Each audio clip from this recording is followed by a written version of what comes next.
briefly in the Jagersfontein Magistrate Court in connection with the 2022 Jagersfontein mine dam wall collapse, which claimed lives of 3 people.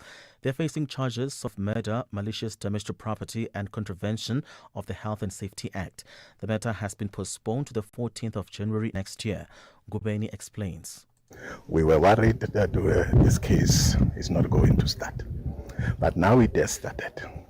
Whether it is in January next year, it doesn't matter. What matters is that now the wheels of justice are starting to turn. A Cuban man deported by the Trump administration to Eswatini has started a hunger strike against his detention there. He was among 5 third country nationals deported from the U.S. to Eswatini in July. They have since been held in a maximum security prison along with 10 others deported in October. According to their lawyers, all of them had served their sentences in the U.S. and there was no legal basis to imprison them again. In other news, the American Vice President J.D. Vance and Israel Prime Minister Benjamin Netanyahu are meeting in Jerusalem to discuss the U.S.-brokered Gaza ceasefire. At a joint news conference, Vance said there was a tough task ahead to disarm Hamas and rebuild the Palestinian territory, but that he felt very optimistic. Netanyahu spoke of days of destiny. He says the U.S. and Israel are transforming the face of the Middle East. In the last year, we've had an unmatched alliance and partnership with the United States. That is changing the Middle East, and it's also changing the world. It creates opportunities not only for security, but for the expansion of peace, which we're working on very, very diligently. And it's just unmatched. A recap on the top story at 3. Witness B told the Madlanga Commission the Vereeniging engineer Armand Swart was not the intended target when he was assassinated. She says that Swart's murder was a case of mistaken identity. For SAFM News, I am Chanduko Ligege. Coming up in sports this hour, Proteas take charge of second Pakistan test and Djokovic pulls out of Paris Masters. More details at 3:30. If you think you cannot afford a lawyer, think again. Clientele Legal has made professional legal services affordable. You receive up to 745,000 rand worth of legal services per year. Our range of plans include cover for you, your spouse, children, and extended family. Plans include cover for civil, criminal, and labor-related matters. Whether it's protection orders, gender-based violence, uncontested divorce, or poor service, your Clientele Legal lawyer will be there to assist you. Our services are convenient. Simply pick up the phone and call your lawyer or send us an email and we'll get back to you. All plans include a bail benefit of up to 5,000 rand and we'll go to the police station and pay it for you. Plus, Clientele Legal offers you 24-hour telephonic legal advice. SMS SAFM to 32195. That's SAFM to 32195. Clientele General is an authorized FSP and licensed non-life insurer. T's and C's online. Standard rates apply. The National Pulse, weekdays, 3 to 6 p.m.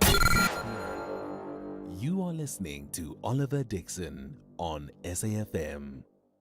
It is 6 minutes after 3 o'clock. This is the National Pulse. My name is Oliver Dickson. Thank you so much for being with me this afternoon. I'm standing in for Ashraf Garda.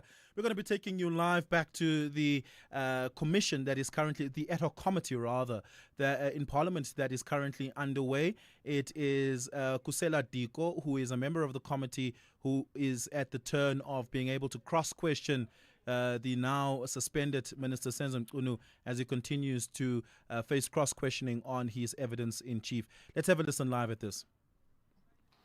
Mr. Tao's rearrest after his bail release. Oh yes, he was arrested on the 20th of September. And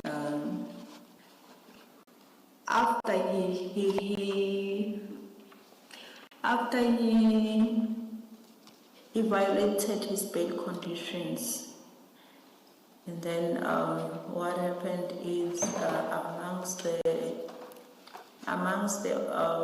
what is this bail conditions was expected to check on him anytime, any day. He was instructed to allow the police to check on him anytime, any day. And then by the first day when I decided to go to check on him, he was not at home. And then we found his son there who told us that he went to work and he's the person who will always go. Then I just knew there and there that we have a problem now. We applied for search and seizure for his DVR because we learned that he had some cameras to monitor now what was happening all along, only to find that shortly after his arrest, he never even obeyed that house arresting. He was going as if there was no restrictions. He would leave come midnight and everything. Then the docket as per section 67A was opened, and then subsequently J50 was applied and granted, and on the 20th of September it was executed. And then he has been in prison since then, and then that case has since been finalized and he has been convicted on that.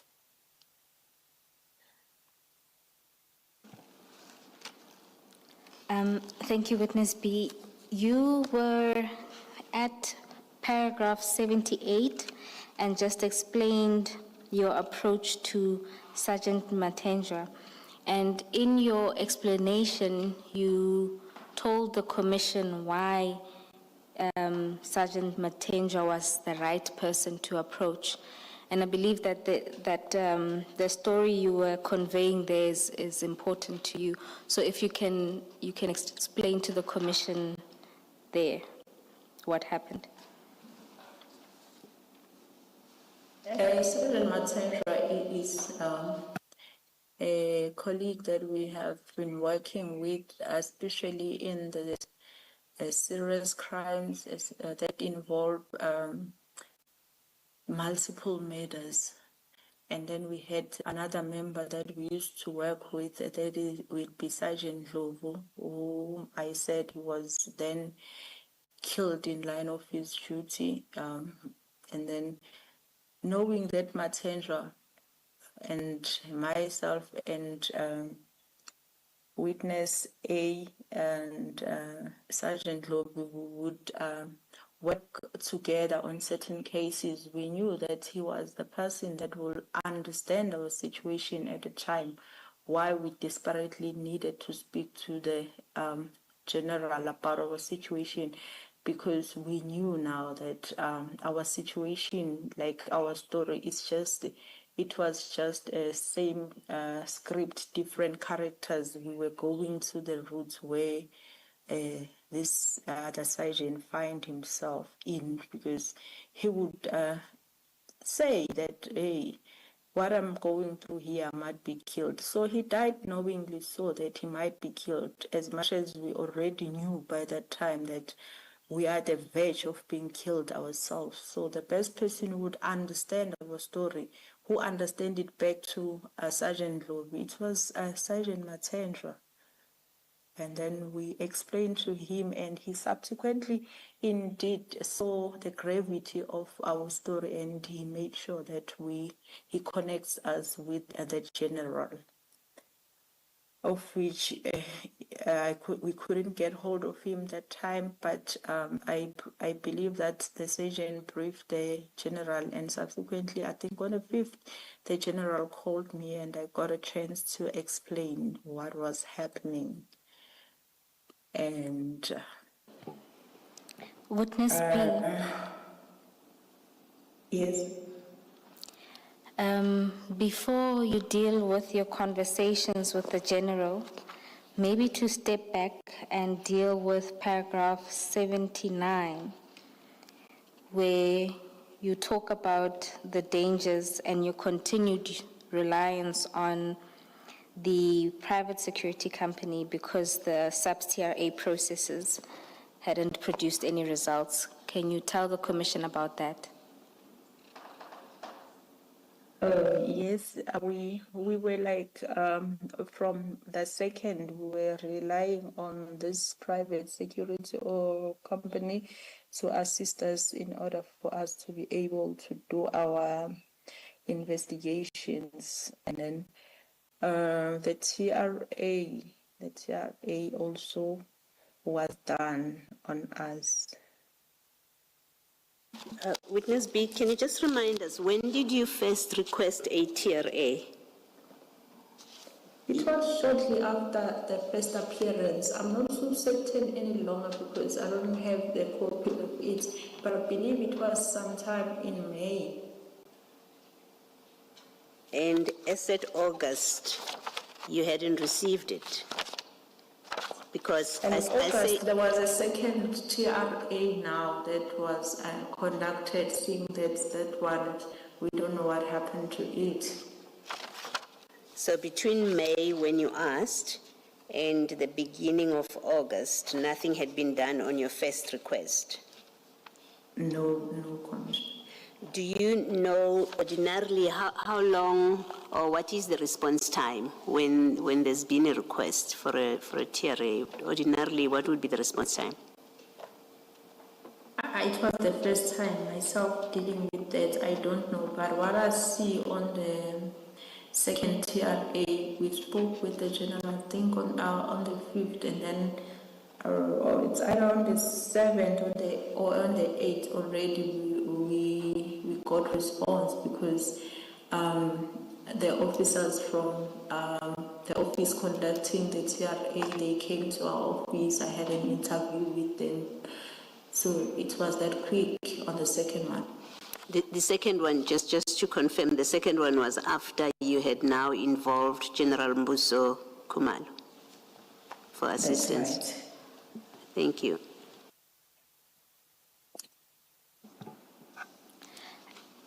Witness B, oh, my apologies, Commissioner Khumalo. Yes, Witness B, you have mentioned earlier, but you repeat it in this paragraph 79, that you had to use a private security. How did you get this private security? Is that your private arrangement? Was it an SAPS arranged protection? No, it wasn't SAPS arranged. I would say it was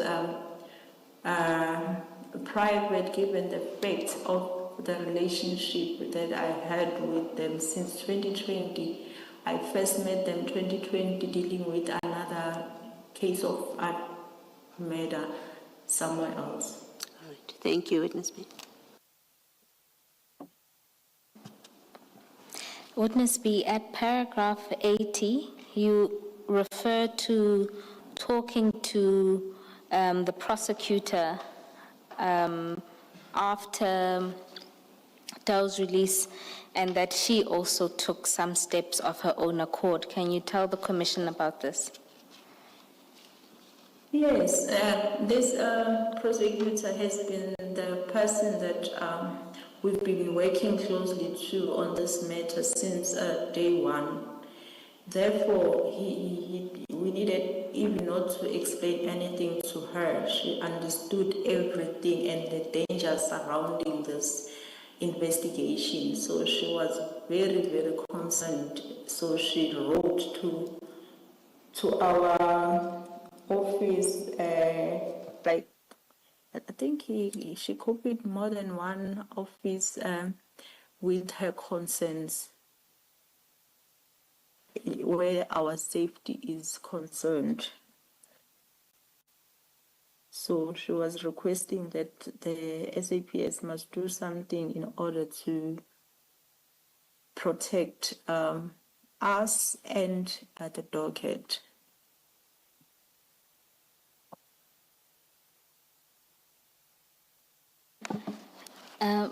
Commissioners, the letter from the prosecutor is attached to General Khumalo's statement, and I think also General Masamula's statement. I'll provide specific references in the morning.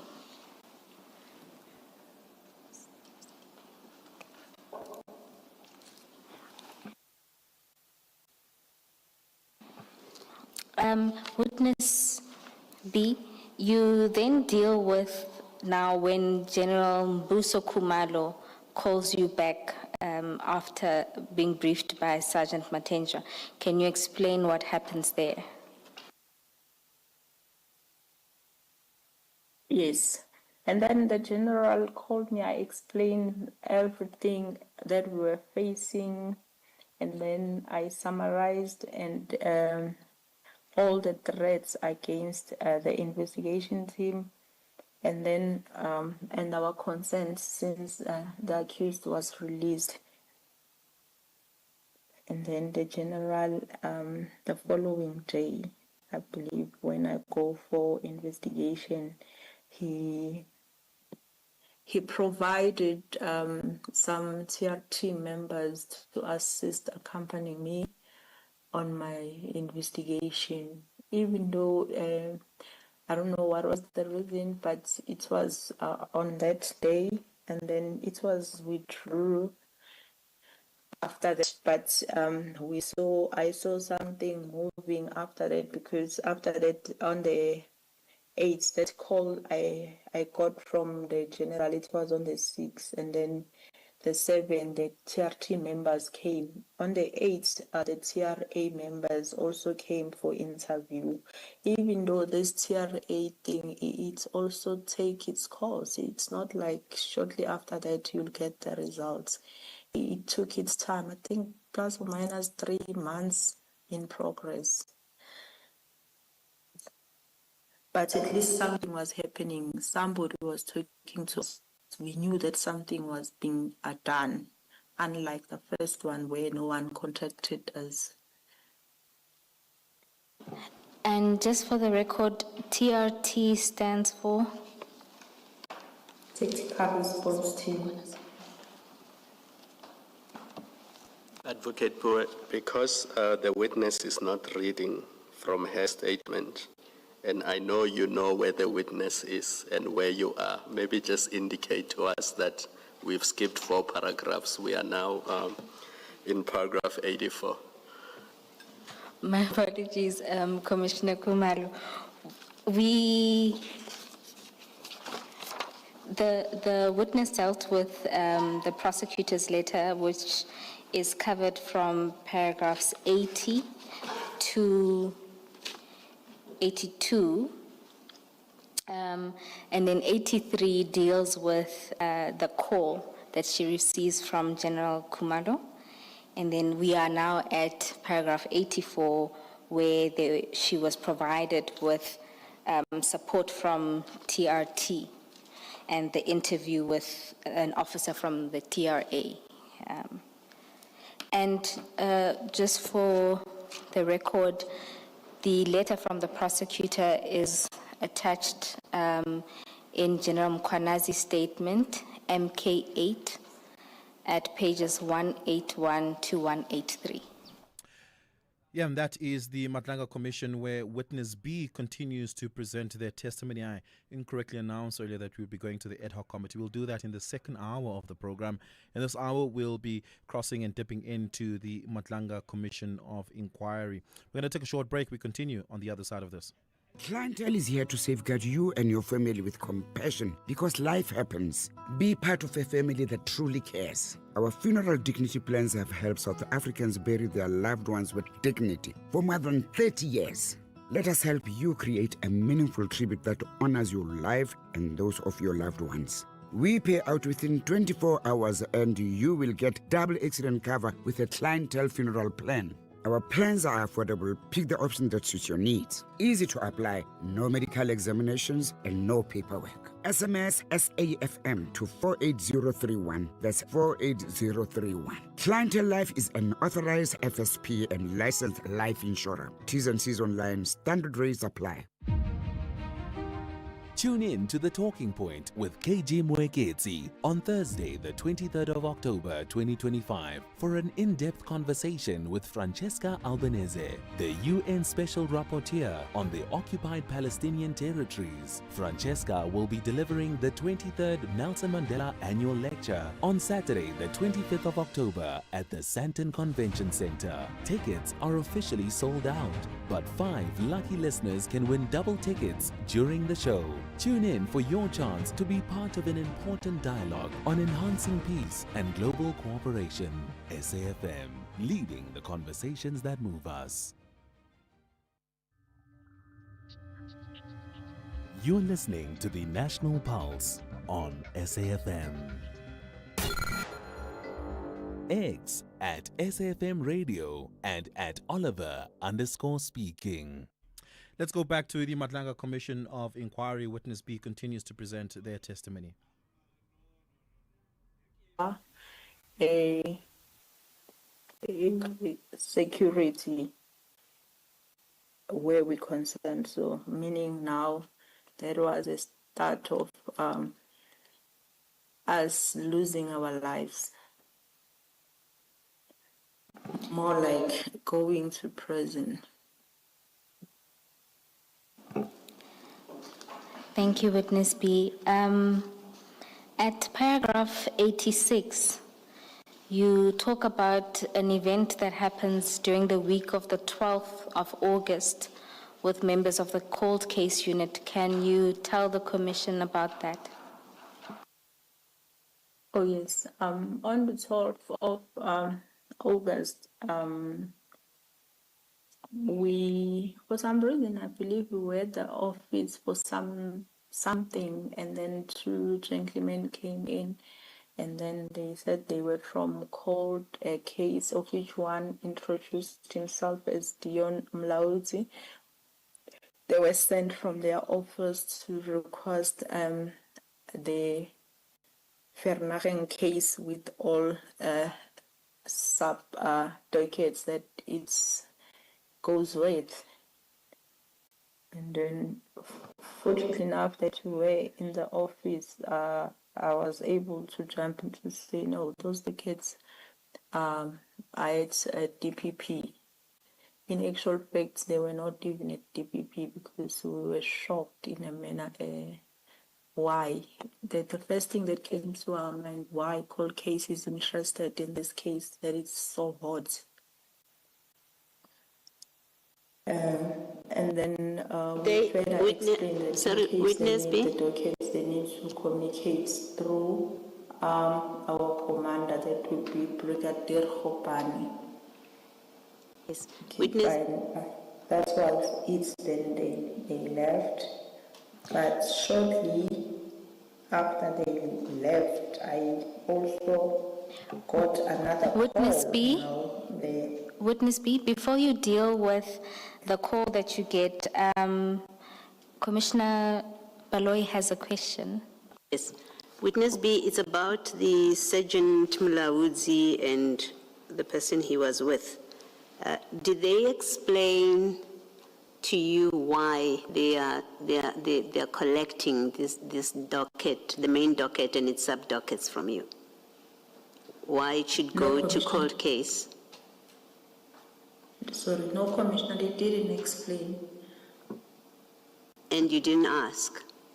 I did not ask. Okay, thank you. Thank you, Ms. Thank you, Commissioner Baloyi.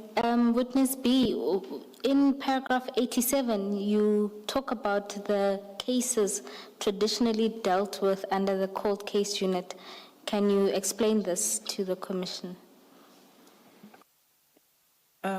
Normally, the case that will be referred to as cold case, it's where all investigation has been exhausted and nothing come forth. So, meaning no breakthrough on that case, then it will be referred to as a cold case.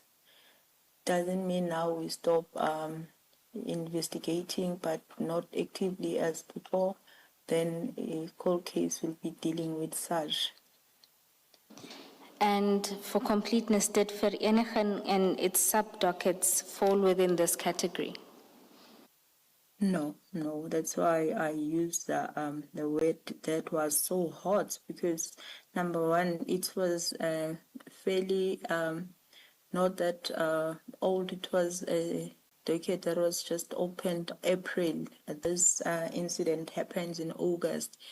Nevertheless, that what is the period? The fact is people were arrested. It's a court-going case. It can never be classified as cold.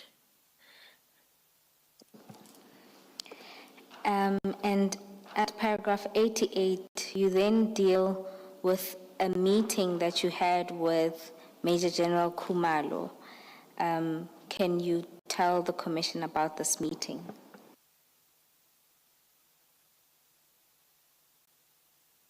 I think on this meeting, it was the first meeting that we had with the general after witness A came back from leave, and then we went and see the general. And then we spoke about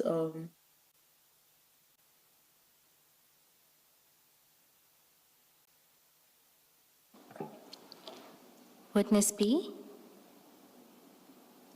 yes. Oh, you can still hear us. Okay. Yes, we spoke about the progress of the investigation from then on. Then we were directed that from then on we'll be reporting to him for the guidance on the docket and the responsibility for our safety, and the docket were formally transferred to General Likalakala, who was going to take us through from then on. And do you know what position General Lekalakala holds?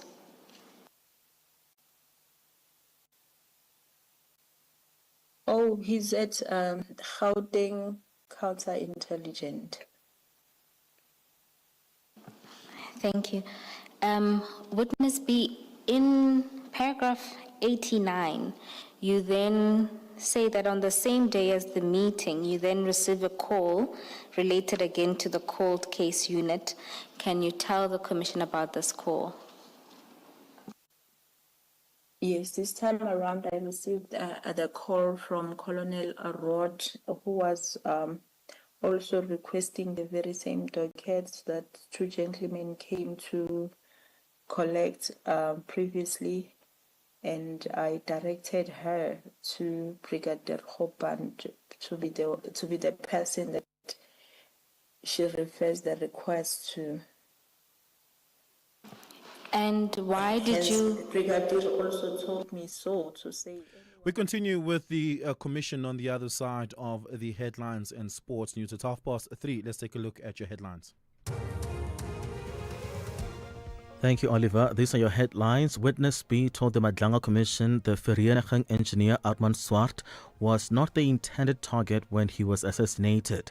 Gauteng Premier Panyaza Lesufi says traffic wardens will undergo a phased training to be designated the same legal standing as Gauteng Traffic Police.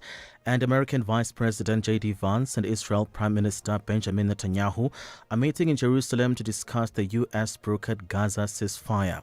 I'll be back with a full bulletin at 4 o'clock. SAFM, guiding you through the rush hour traffic.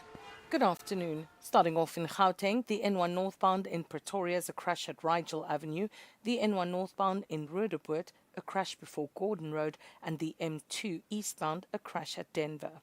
In KZN, the N3 westbound has a stationary truck before Hilton, the N2 northbound is queuing through Spaghetti Junction, and the N3 westbound, a stationary truck reported before Spaghetti Junction. And in Cape Town, Main Road is slow moving in the central Muizenberg area, and on Pienaar Road, picketing reported at Milnerton High School, so you're asked to expect delays in the area.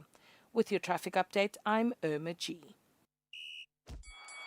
This is SAFM Sports with Tuming Kapele.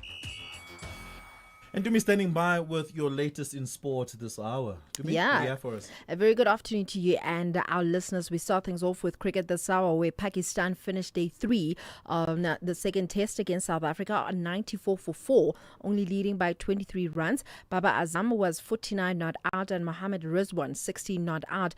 SA spinner Simon Harmer took 3 for 23, with fast bowler Kagiso Rabada 1 for 22. Earlier on, Rabada and Suniran Mutusami helped with the bat at 71 and 89 respectively to take the Proteas to 404 in their first innings with a lead of 71 runs. Meanwhile, on the women's side of things, Proteas woman coach Mandla Mashimbi has hailed the team's psychologist Dr. Kokejo Tsebe and the important role that she played in getting the players mentally fit as the tournament progresses. Now, Dr. Tsebe had a big task on her hands from the get-go at this World Cup, as South Africa were hammered by England in their opening match, and the turnaround has been clear to see, with 5 consecutive victories from that day and a semi-final place secured.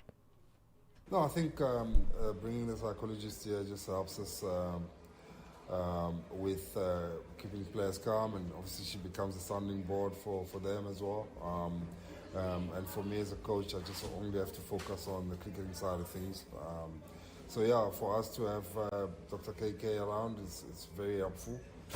And also, you know, she has these one-on-ones with them, which also just maybe will provide them with tools to deal with the pressures of playing in the World Cup, pressures of not being selected, pressures of, you know, trying to be motivated all the time, pressures how to deal with anxiety and stuff like that. So I think she's playing a very, very big role in terms of that.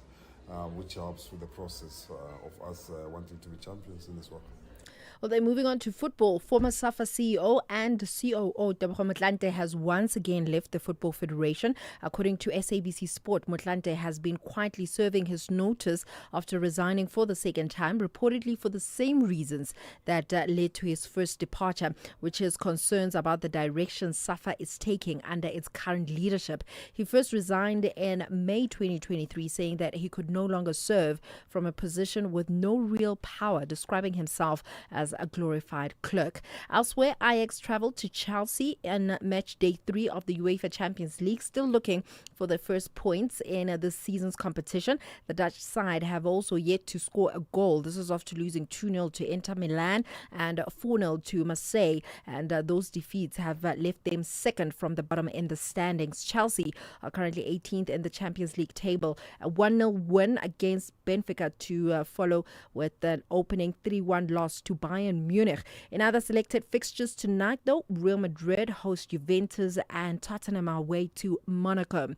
Then in rugby, Springbok coach Rassie Erasmus says that he hopes international rugby will soon adopt a global season. Now, his comments come after last week's SANZA calendar update, which introduced space for 2 new tournaments, including rugby's greatest rival tour, when the All Blacks visit South Africa, and the proposed Nations Championship, which is set for 2026, 2028 and 2030. Erasmus believes that the Rugby Championship should be played at the same time as the 6 nations to better align the global rugby calendar. Then ending things off with tennis, Novak Djokovic has insisted that there are no immediate plans to retire. This is after announcing that he would miss the upcoming Paris Masters. Now, Djokovic has not played an official match since early in October. The 38-year-old struggled physically throughout that match, throwing up on the court side and receiving medical treatment multiple times. Just last week, Djokovic was forced to abandon his third-place match against American Taylor Fritz at the Six Kings Slam in Saudi Arabia. And a lot of fans are just asking themselves, perhaps he is slowly but surely moving closer to that retirement, but we wait and see if he's actually going to play at the finals, the ATP finals at the end of the year in November.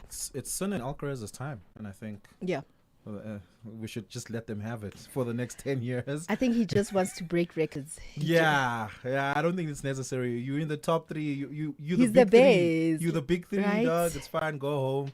enjoy your retirement. Look at Federer's having the time of his life. Right. Traveling the world, starting foundations, just doing cool things. Alcaraz and Sinner is just going to run this thing for the next 10 years. I think he just wants that one more Grand Slam. And Serena just behaved like that and then didn't get it. And then look at how it ended, right? Just go home. It's fine. It's okay. We still love you. We're heading back into the Matlanga Commission, where Witness B continues to present testimony. Clientele is here to safeguard you and your family with compassion because life happens. Be part of a family that truly cares. Our funeral dignity plans have helped South Africans bury their loved ones with dignity for more than 30 years. Let us help you create a meaningful tribute that honors your life and those of your loved ones. We pay out within 24 hours and you will get double accident cover with a clientele funeral plan. Our plans are affordable. Pick the option that suits your needs. Easy to apply, no medical examinations and no paperwork. SMS SAFM to 48031. That's 48031. Clientele Life is an authorized FSP and licensed life insurer. T's and C's online. Standard rates apply. This October month, SAFM focuses on cybersecurity awareness. As we live more of our lives online, staying safe in the digital world has never been more important. From spotting cyber threats to protecting your personal data, SAFM brings you the conversations that empower you to stay secure. SAFM, leading the conversations that move us. You're listening to the National Pulse on SAFM.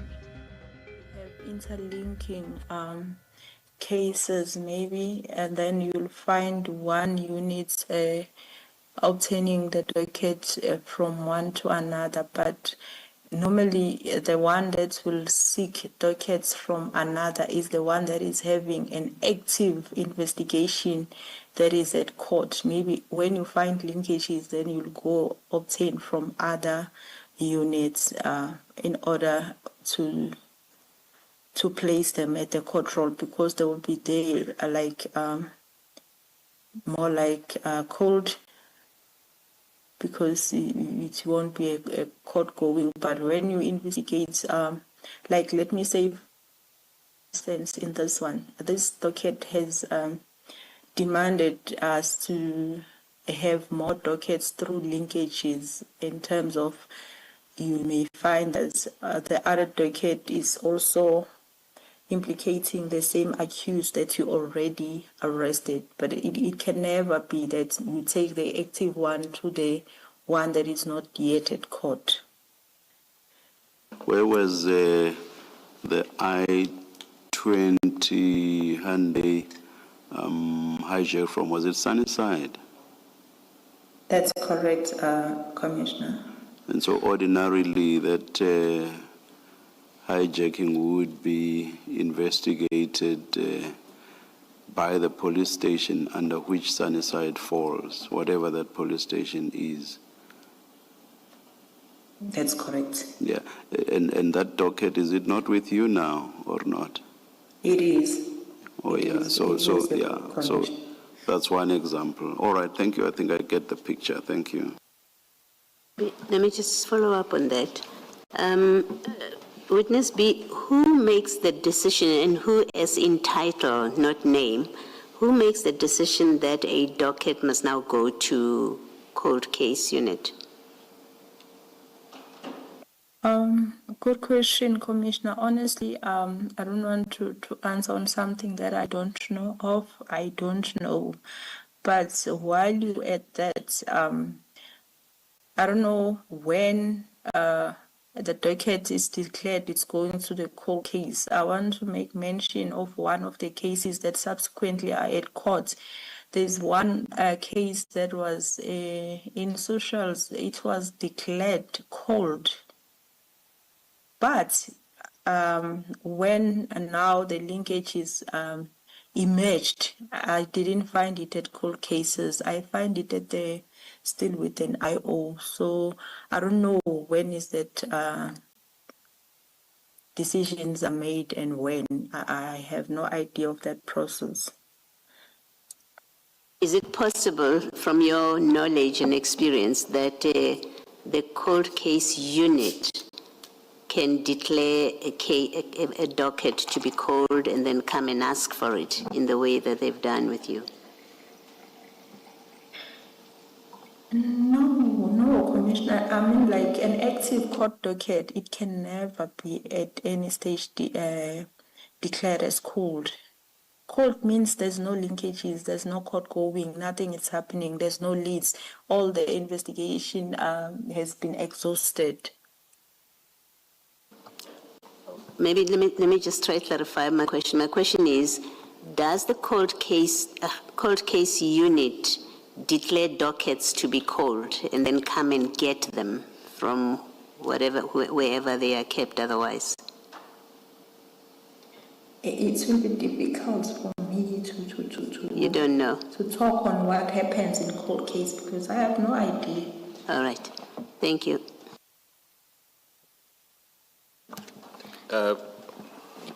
Witness B, this request from the cold case unit, did they only ask for the Vereniging Meda docket or did they ask for other dockets that you are in possession of? It was Vereniging and all its babies. Sorry, say that again, all its? I said it's babies, I meant to say sub-dockets.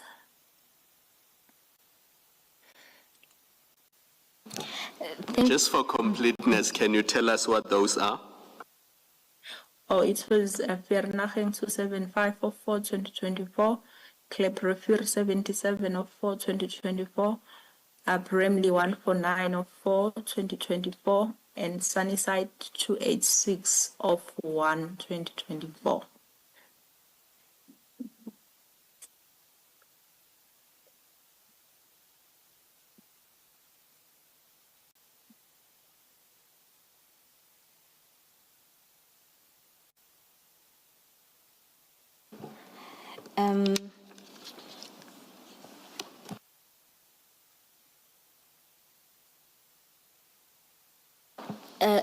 Commissioners, I was just trying to cross-reference, and I'll find the reference to General Masamula's evidence. And part of it was that the cold case unit is in his office. Commissioner Baloyi, this is in reference to your question who Brigadier Gininda reports to. But we will communicate the reference. Thank you, Ms. Boy.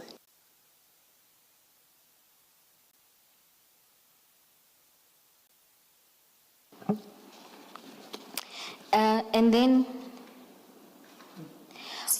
at paragraph 92, witness B, you deal with the unexpected events of the 5th of September while you were at your residence. Can you tell the commissioners about that?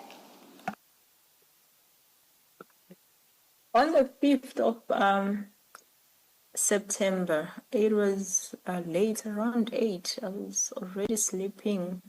Then I was woken up by the rough knocks. When I check, I see police officers, plus or minus 6 or 8. I don't remember because that like frightened me. Like I was really, really, really scared because I didn't understand what was going on because there was no prior alerts to say maybe people that will come and everything. And when they got there, they also didn't know who they're looking for. Asking me, they telling me they're looking for, but they were looking for a male person that they mentioned by surname, and I was like, no, I don't know that person.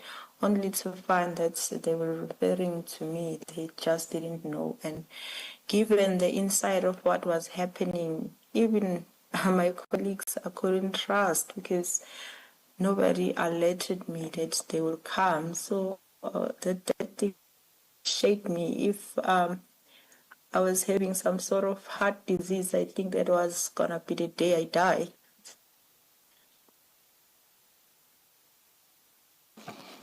And did these officials explain who you had deployed them to your residence? As to who, I don't remember if they said, but they said they were from public policing,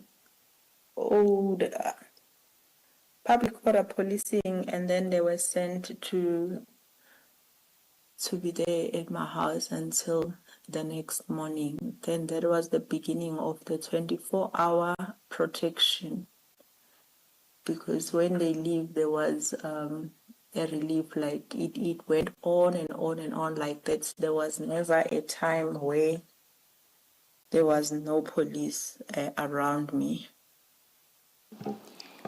And was it just public order policing that did the 24-hour security? No, at the night it will be them, but in the morning it will be TRT. And the TRT will be the one who will go with us for investigations.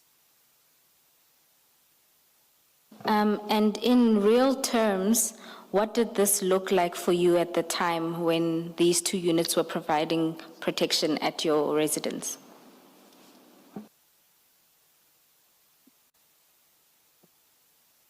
Honestly, for me, it was good, because I could see something now, it has been done. And then it will make you feel a little better now when you go out and do your investigation. But the only thing that was frightening me, it was that encounter at night. And then from there on, we understood that that's our life from then on. And at this stage, did this have any effect on your family? A lot. As I'm saying, that was the beginning of us losing our lives. It was not only on us, on family too. Because even the children couldn't understand why are we now surrounded by people all the time.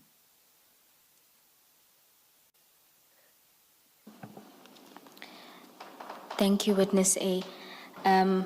Commissioners, we are about to move to the next topic, which is a little lengthy. So I seek guidance on whether to start and make use of the next 10 minutes, or if... What's your preference? I would prefer a slightly earlier adjournment. Can I just ask one more question?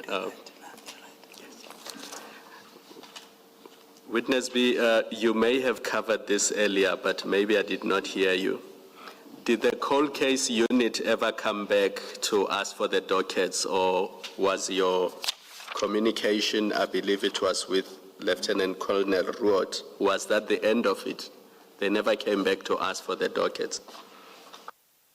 That's right, Commissioner. That was the last time. Let us adjourn and resume at 9:30 tomorrow. It is 10 minutes before the top of the hour. The Madlanga Commission is taking a short adjournment. In fact, they're taking an adjournment for the day. In the next hour, we'll take you to the ad hoc committee where the ANC's chief whip, Mdumiseni Ntuli, is now putting questions to the minister, who is providing cross-questioning answers to the questions pertaining to his evidence in Chief Minister Senzo Mchunu. I want to take your reactions to what you've heard thus far. Give me a call, 086 000 2032, 086 000 2032. Your WhatsApp voice notes on 0614 104 107. Tweet me at Oliver_speaking on Twitter, Oliver Dickson on Facebook. I'll take your calls on the other side of this. You could spend 10 minutes waiting for the microwave to beep, or get a 10-minute quote from Outsurance that could save you thousands on your car insurance. SMS out to 30754. Like 55-year-old Stefan, who now only pays an unbelievably low 611 Rand a month for his 2024 Suzuki Jimny. With Outsurance, you can drive with confidence. With up to a whopping 5 million Rand third-party liability cover that covers damage to the other person's vehicle in an accident, you can rest assured. SMS out to 30754. 00754. After switching, 55-year-old Andre now pays only 776 Rand a month for his 2024 Toyota Urban Cruiser. Get a quote. If Outsurance can't beat what you're currently paying, ask them for 500 Rand. Make that 1,500 Rand if you've been claim-free and with the same insurer for 3 years. Savings or cash, you have nothing to lose. SMS out to 30754. That's out to 30754. Outsurance, licensed insurer and FSP. TCs and information online.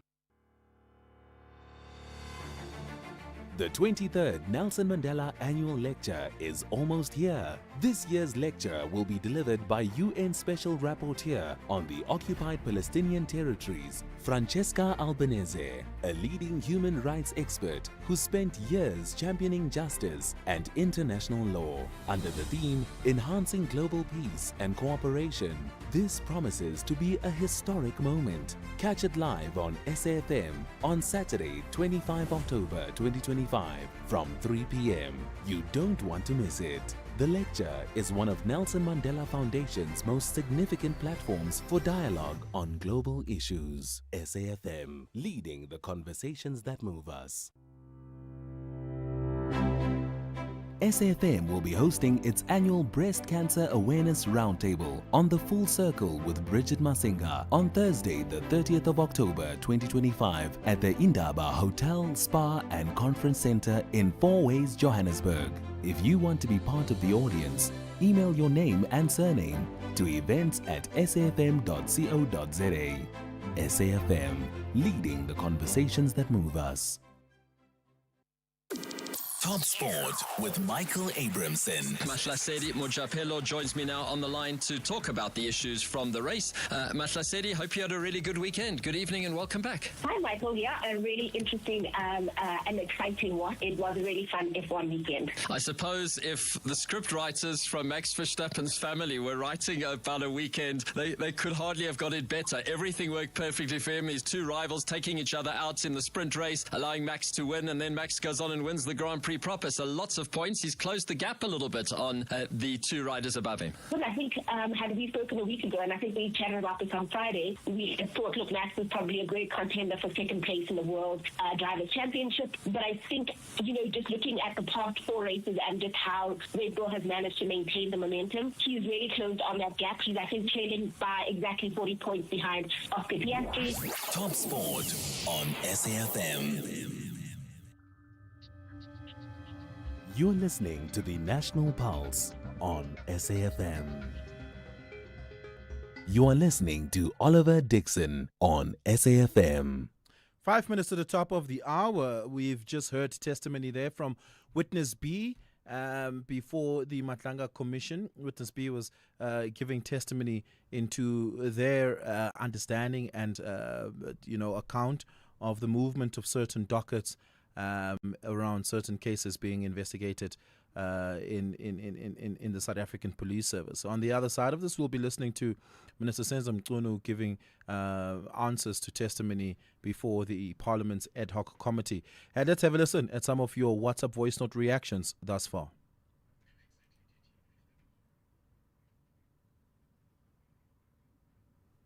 Seems like we're still trying to get those WhatsApp voice notes coming on for you. Let's speak to Nonhlanhla in Durban in the meantime. Nonhlanhla, good afternoon. Go for it.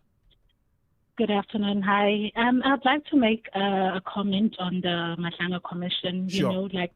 Listening to Witness B, even with Witness A, you can tell that these people's lives have been changed, and they were doing a very good thing, which is fighting crime. But at the end of the day, these people's lives have been changed for worse. And it actually breaks my heart to have people that will just walk into office and change certain things without valuing, the depth of everyone else involved, because it was an easy, what can I say, an easy decision to disband and do that. But I think the minister didn't actually see through that how deep this is and the people that are involved. So I am just so heartbroken, in fact, to know that there's people in our country going through this. There's people who are fighting for justice that are going through this when there's criminals all over the place getting away with serious crimes, with murders, with money laundering, with everything. So it makes you wonder, what leaders do we have? Are they trustworthy? Can we trust them? Can we depend on their leadership? Where are they taking this country to? So that will be my comment for now. But it's too much. It's really too much. Yeah. Absolutely. Thank you so much for that, Nonhlanhla. I really do appreciate it. Nonhlanhla calling us there from Durban, commenting on the testimony we've heard from Witness B before the Madlanga Commission. Let's have a listen at some of your WhatsApp voice note reactions. Listening to the testimony of Witness B, I mean, it shatters me badly. I mean, it's just heartbreaking that patriotic South Africans, hardworking, honest police officers who are trying their level best to bring down very terrible criminals. Those police officers become the target of powerful politicians and corrupt police officials, who are seniors in the subs. It's just heartbreaking. But kudos to these brave men and women in the subs. Thanks, Oliver. Thabo, my friend. Thank you so much for that, Thabo. Really appreciate it. Just to give you a recap, Witness B is a female investigator in the South African Police Service who is involved in a high-profile murder investigation. You would recall the killing of Armand Swart, the engineer that worked for Q Engineering in Vereniging, and who was, through a case of mistaken identity, murdered in that instance. That murder is linked to Katiso Katie Mulife. Her evidence picks up and augments that of Witness A, who we heard from yesterday, who worked for crime intelligence. And of course, it must be known that she is testifying under security protection from a remote position, and that her testimony is in camera. That is to say, her identity is being protected as best as possible. In fact, the protection of identity and the protection of her work is something that she spoke about there towards the end quite extensively, that she had received security during the investigation. Good afternoon, Oliver. I just want to have a comment with regards to the Madlanga Commission, and specifically with regards to the witnesses, Witness A and B. I just feel like their safety is compromised because they're name dropping people, they're using their own voices. Whoever they're talking about knows who they are. I can guarantee you that. And their safety is already compromised. It's just a matter of them finding out where they are at. And in South Africa, how people are corrupt. For the right price, anybody will tell you the right information you want to hear. But this is just my opinion. Daniel here in Bryanston. Thank you so much for that, Daniel. Really appreciate it. We heard from Witness B that the Armand Swart investigation, which was labeled the Swart murder document, or the Swart murder docket rather, was requested for by the cold case unit. So they went through extensively how the cold case unit functions and under what circumstances does a docket move from an active investigation unit to a cold case unit, and what are some of the factors and who sort of makes that decision. She said there to the answer to Commissioner Kumalo, who asked the question, that she doesn't quite know who makes that decision, so she wouldn't like to answer on that. But she said that this had resulted in multiple leads, multiple arrests, and therefore could not actually be considered to be a cold case. And it was only a few months into the investigation, yet investigators from the cold case unit had reportedly asked for the docket.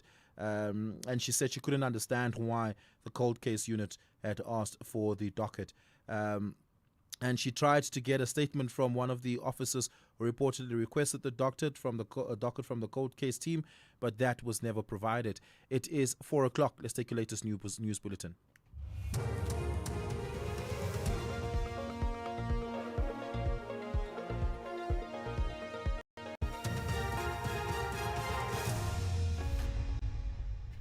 Thank you, Oliver. Your top stories at this hour. Witness Swart's murder was a case of mistaken identity, and Cuban men deported to Eswatini on hunger strike. Good afternoon. I am Chandruko Ligege. Witness B told the Madlanga Commission the Vereniging engineer Armand Swart was not the intended target when he was assassinated. She says that Swart's murder was a case of mistaken identity. Swart was shot 23 times while sitting in his vehicle outside the company's premises in April 2024.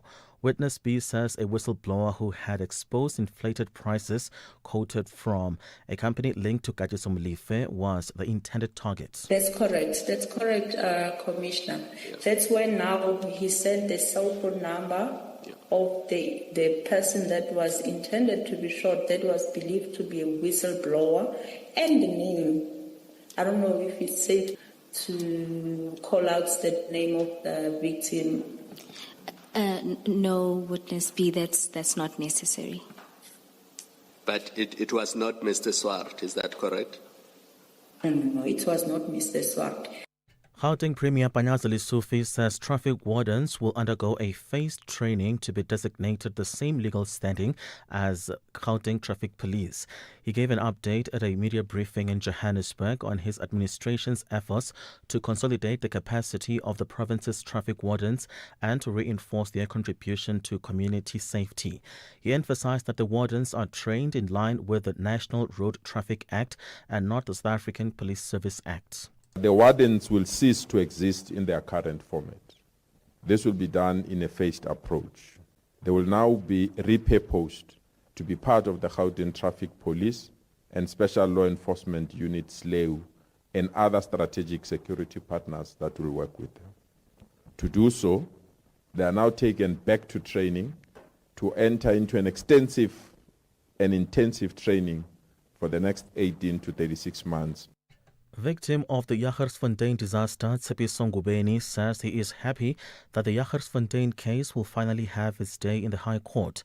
5 people and 3 companies' representatives appeared briefly in the Jagersfontein Magistrate Court in connection with the 2022 Jagersfontein mine dam wall collapse, which claimed lives of 3 people.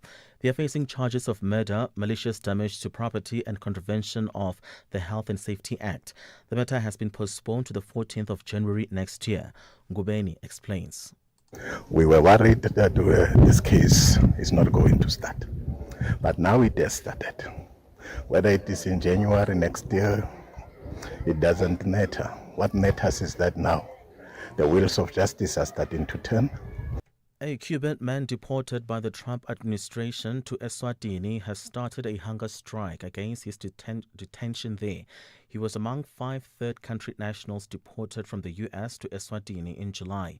They have since been held in a maximum security prison, along with 10 others deported in October. According to their lawyers, all of them had served their sentences in the U.S. and there was no legal basis to imprison them again. In other news, the American Vice President J.D. Vance and Israel's Prime Minister Benjamin Netanyahu are meeting in Jerusalem to discuss the U.S.-brokered Gaza ceasefire. At a joint news conference, Vance said there was a tough task ahead to disarm Hamas and rebuild the Palestinian territory, but that he felt very optimistic. Netanyahu spoke of days of destiny.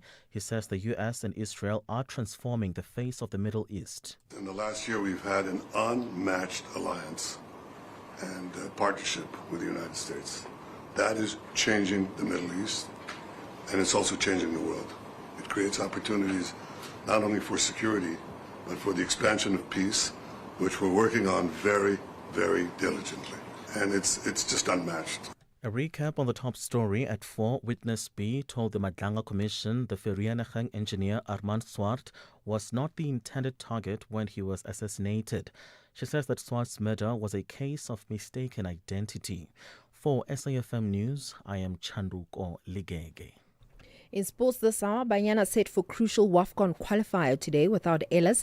Mampimpi banned for 5 games for dangerous tackle, and Mutusemi and Rabada stand Pakistan. More details at 4:30. SAFM, guiding you through the rush hour traffic. Good afternoon. Starting off in Gauteng, Malibongwe Drive westbound in Northwold, slow moving towards Bel-Air's Drive. The M1 southbound in central Johannesburg, queuing towards Crown Interchange. In KZN, on the N3 southbound in Howick, a lost load recovery underway. Near Balgoan, one lane is open. The N2 northbound, a truck crashed before Amatikulu exit, yards to expect delays and diversions. And South Coast Road is where burst water main is reported between Kenyon Howden as well as Bluff Road, so please do approach with caution. In Cape Town, the N1 outbound slow moving towards Okavango Road, Victoria Road outbound is slow moving through Woodstock, and the M5 southbound slow moving towards Milner Road. With your traffic update, I'm Irma G. SAFM 104 to 107 nationwide. Leading the conversation. In fitness, as in finance, endurance is key. If you're 55 and older, you can get an interest rate of up to 10.47% with a Nedbank Electronic Optimum Plus account. Now feel the earn. Invest in under 2 minutes on the Money app and get money fit with Nedbank. See money differently. Nedbank. We're licensed FSP and registered credit provider. T's and C's apply. For more info, visit nedbank.co.za. Let me get this right, Ron. You're a plumber by day and Pretoria's smoothest wedding DJ by night. Yeah, it started out as a passion and now I've got bookings until December. And a smoke machine that needs its own seatbelt. And you sold your car to buy a van through We Buy Cars. Brew, it was music to my ears. Zero admin, no long queues. They pulled in, checked it out, and before I knew it, I had cash in the bank. Now that's a banger. We Buy Cars. Geared for your passion, geared for you. With the ever-changing financial landscape, it can be difficult to make sense of all the moves at times. Join me, Jimmy Moyaha, on the SAFM Market Update with MoneyWeb, Mondays to Thursdays, 6 to 7 p.m, as we break down the key market trends, top financial stories, and smart investment insights, all in one place. It's everything you need to stay financially informed and ahead of the curve.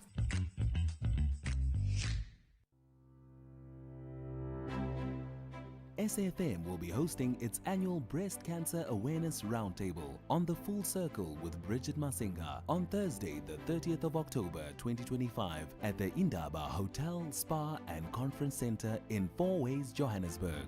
If you want to be part of the audience, email your name and surname to events@safm.co.za. SAFM, leading the conversations that move us.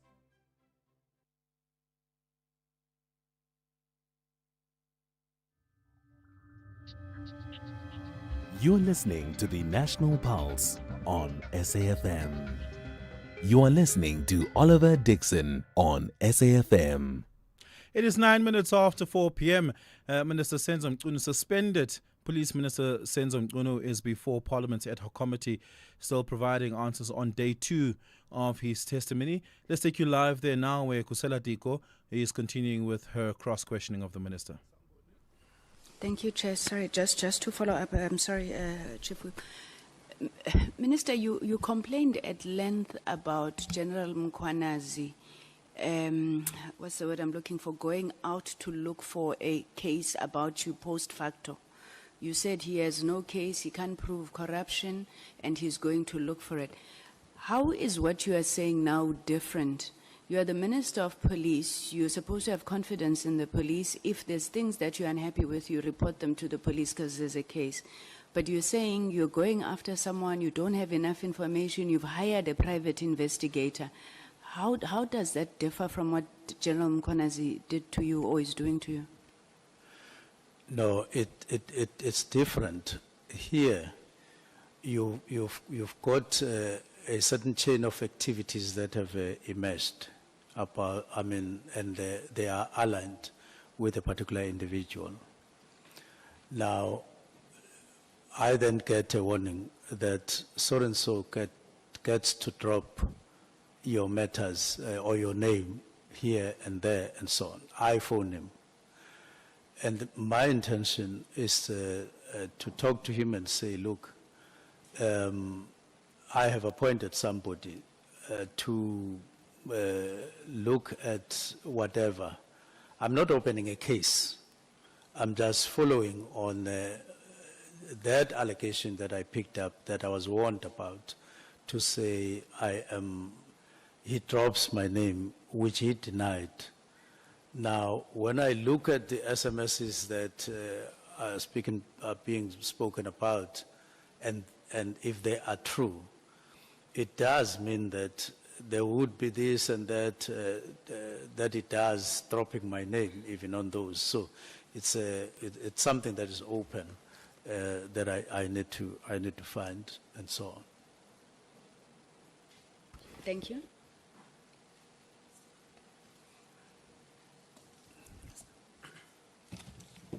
Chief Whip, you may proceed.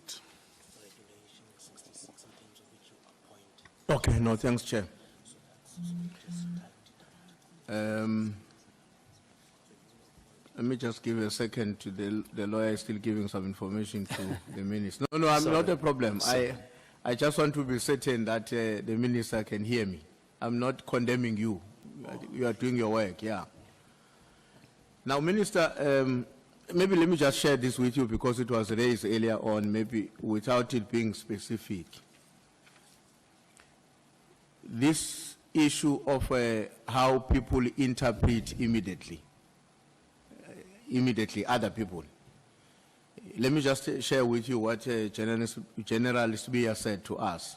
And he says that at paragraph 46 of his sworn affidavit, he told us that immediately does not mean 6 months or within a month. It means immediately, now. It's written like that in his affidavit. It means immediately, now. And of course, that position, that perspective has to be our understanding of that. In a way, it does coalesce with the understanding of the other two generals, which is Mkwanazi and Masemula, that the intervention was with immediate effect. You can comment if you want to on this issue, but I'm just making you aware that your subordinates, the recipient of your instruction, if there's one thing that they are converging about to the three generals, the only thing I've heard that these ones are agreeing on is the fact that immediately means now. I would contest that is their understanding. The first one is that General Masemula, I think he understood it well. It starts on the 3rd. It goes to the 22nd via a letter suggesting a phased approach in terms of managing the implementation of the directive. It goes to the meeting of the 6th, 5th, and then 6th, and then 27th, which had no immediate in that particular context. It was clear that this is his understanding, and I agreed with it. So if he came here to say immediate meant now, I would say immediately that, but that's not your understanding in terms of what you proposed. That's number one. Number two, I wouldn't know what was Sbiya's thinking, because this thing is on two fronts. Immediate means now, but in terms of understanding that a decision has been taken, and then you start processes. But that in actual fact, you could say now, like switch off the light, I would say switch off the light now. You can stand up, and that's not the ordinary.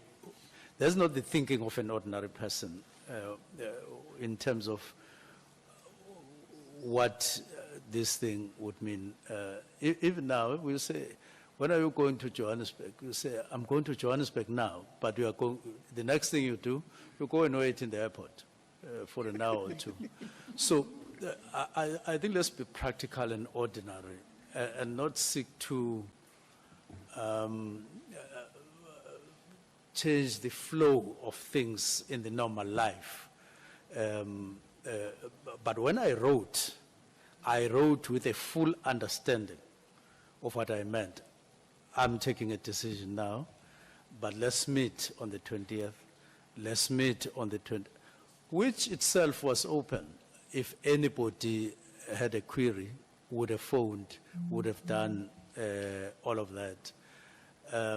But it's so I don't think we need to be fussy and rigid in terms of the meaning of immediate, even though it's applied.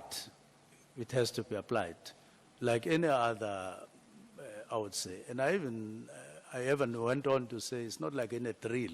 I made an example. You can, so people can argue and so on. Otherwise, but when I wrote, that's what I meant. That's how I saw things. That's why I wrote preliminary report. Even though I had said now, but said preliminary report, and I pointed at the 20th, and then later. And I know you don't stick with your dates necessarily like a robot. Sometimes things get postponed and so on. So it was in that context. Chief Whip, let's just hold it there. Okay. I see you are left with very, very few minutes. I see there are 3 hands there. The minutes left are 4 for you, Chief Whip. No, the 4 minutes is more than enough for me. Yeah, no, I'm informing you that your time left is 4 minutes. Honorable Skosana, Honorable James, Honorable Ngola. Thank you, Chair. I thought that the minister by today he will have accepted, the issue and the meaning that, it's like they are insulting our intelligence. Explaining this issue of immediate as if we don't understand and mhlambe asazi ukuthi immediate usho ini. And this there was an illustration here. If you tell your driver that he must stop the car immediately, your driver will think and stop 100 kilometers away after you told him to stop the car. It can't be. I think, Minister, you must accept that immediate means immediate, not what we are trying to, the way you are responding to us is like we are going around the bush. We understand exactly what immediate means. Please respect us, Minister. Thank you, Chair. I'm ruling you out because I thought you are asking a clarity-seeking question. Honorable James. Chairperson, we must be mindful of the fact that there are children watching.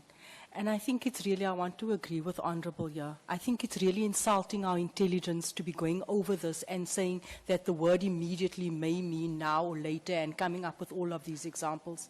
Can you not insult us like that? Can we just be clear? There's then a clear language barrier that is then evident in this room that we've been entertaining for the last couple of days, and we've been dragging on issues based on the simple meaning of words.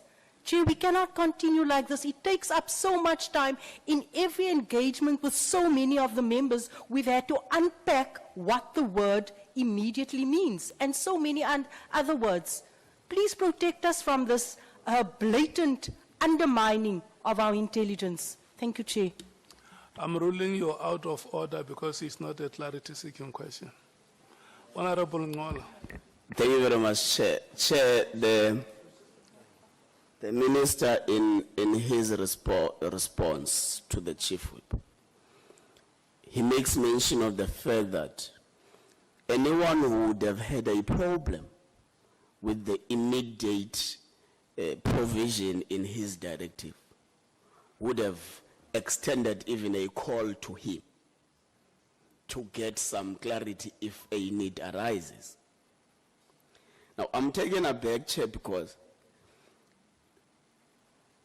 if that would be a proper or adequate modus operandi, would we be here if the Minister had extended a call to General Mkhwanazi when it was reported by his Chief of Staff that General Mkhwanazi is angry and making threats?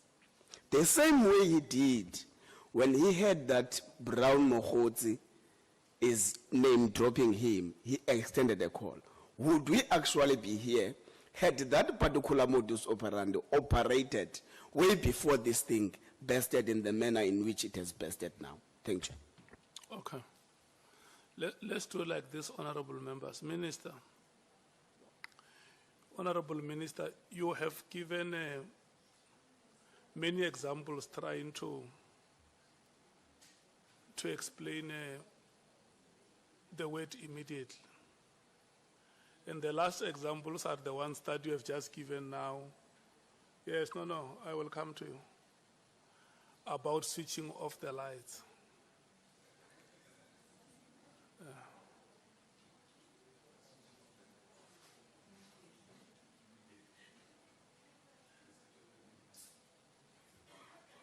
Yes.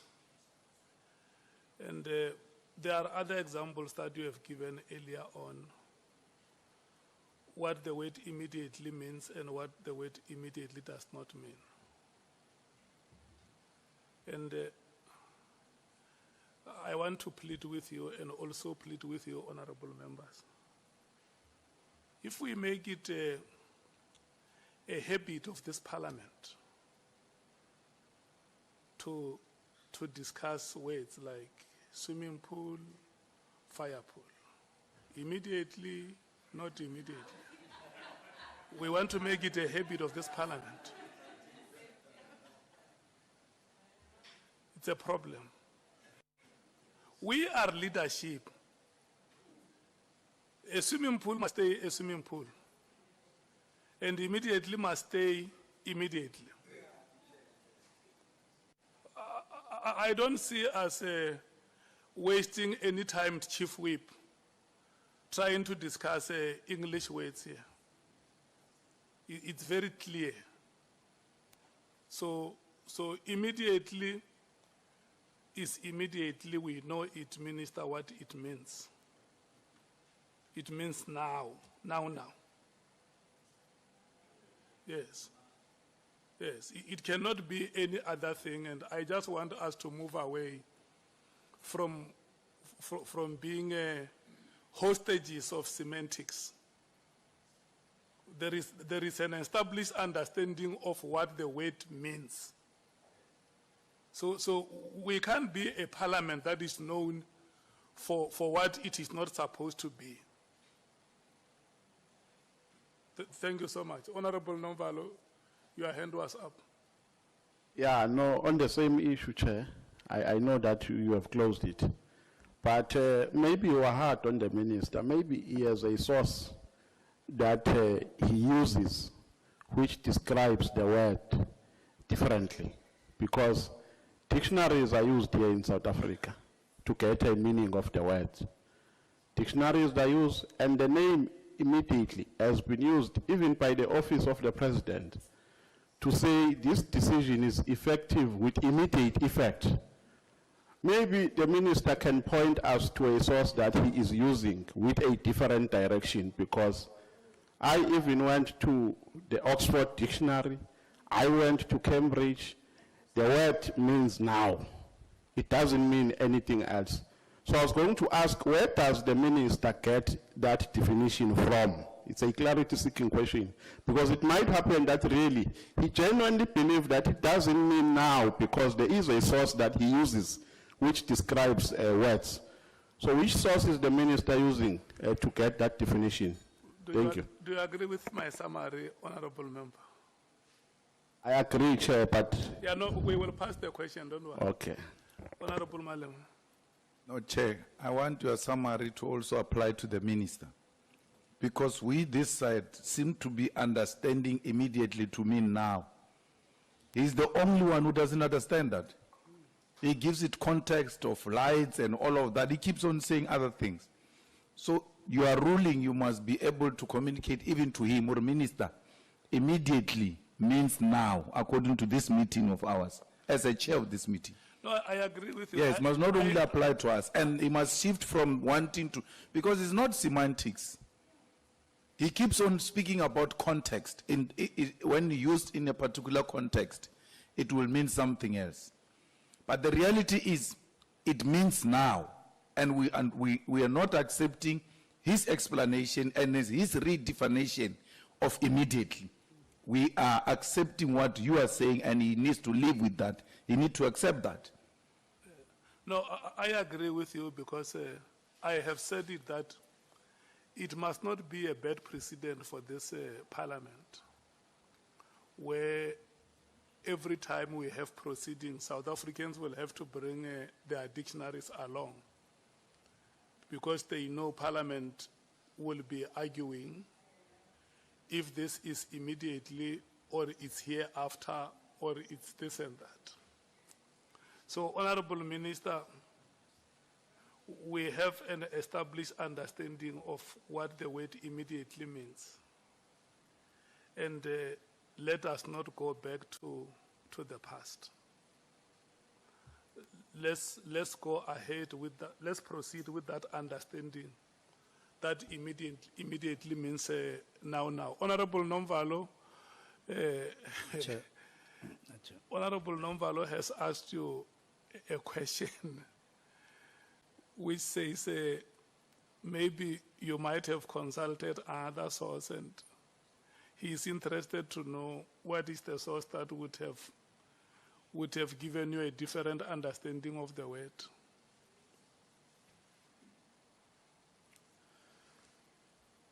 I wrote immediately. And then I said preliminary report. And then I said UNESCO. Now, I can't say any other thing, but it is the right of the committee to exclude what I included in the letter. I won't contest that because you are the ad hoc committee. I'm not dealing with the meaning of immediate. I'm talking about it as applied in the letter that I wrote. Thank you.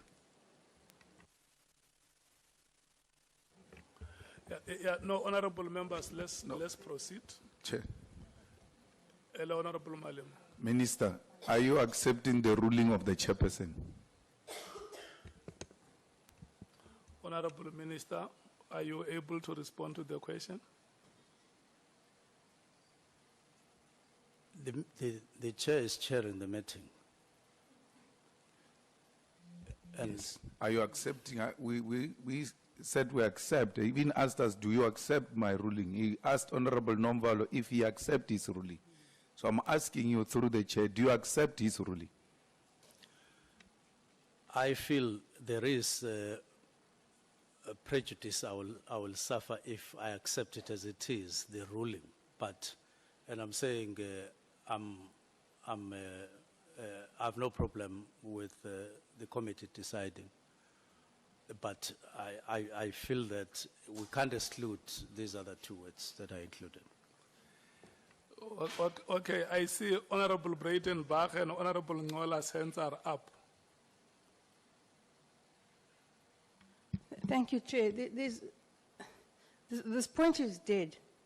It has been flogged to death. I kind of wish it was me that had been flogged to death, but it has been flogged to death.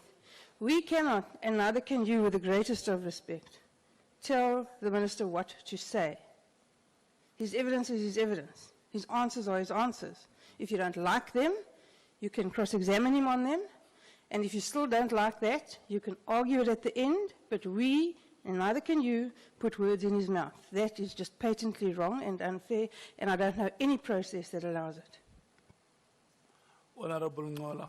Chair, you unfairly clubbed my question with people who were talking about immediately, and my question was differently packaged on the issue of the modus operandi the minister was suggesting people should have done. But it's fine, maybe the minister can make sentiments on it. But I want to check, now that this matter is coming to a close. And once again, the committee is debating what the word immediately means. They have been doing so over the 4 days that Senzo Mqunu has appeared before the committee. And Julius Malema there wanting to hear from Senzo Mqunu whether he accepts that his definition of immediately and his interpretation of what it meant in the letter just does not stand. Honorable Breitenbach there of the Democratic Alliance interjecting and saying that is not a fair way of running the process. We can't put words into the mouth of the minister. We have to accept his evidence for what it is, and then we'll evaluate it against others at the end of the process. It is 4:30. It's just after 4:30. Let's take your latest headlines. Good afternoon, I am Chandru Goligege with the headlines. Former President Jacob Zuma has been ordered to pay back 28.9 million rands spent by the state on his personal legal fees related to the 1990s arms deal. 7 South African Police Service officers have been arrested for alleged extortion and kidnapping by the Johannesburg Metro Police Department's Tactical Reaction Unit. And Witness B has told the Matlanga Commission how a conversation between her and Organised Crime Head General Richard Shibiri on the 3 envelopes made her uncomfortable. Greg House will bring you the 5 o'clock bulletin. SAFM, guiding you through the rush hour traffic. Good afternoon. Starting off in Gauteng, the M2 eastbound is slow moving at Denver, the N12 westbound in Germiston, a stationary truck near Craft Road, and the N1 northbound in Pretoria, slow moving towards Rigel Avenue. In KZN, the M25 Commercial Highway eastbound is queuing at the N2 Highway and Wakesley Road southbound slow moving towards Sarnia Road. In Cape Town, the M5 northbound slow moving through the N1 Kuburg interchange, the N2 outbound is slow moving towards Bunga Avenue, and Marine Drive northbound in Tableview slow moving towards Dolphin Beach. With your traffic update, I'm Irma G. This is SAFM Sports with Tuming Kapele. Dumi is back with the latest in sports. What do you have for us? Well, we start things off with football this hour, where Banyana are in action tonight, facing Democratic Republic of Congo in the first leg of the Women's Africa Cup of Nations qualifier. South Africa will be without coach Desiree Ellis. This is after she declined to sign the terms of her new 4-year deal that she was offered. Assistant coach Tina Sonke Mbuli will be taking charge of the team in the 2-legged affair, and should they win, they will book their place at the next WAFCON, and kickoff for today is at 6 p.m.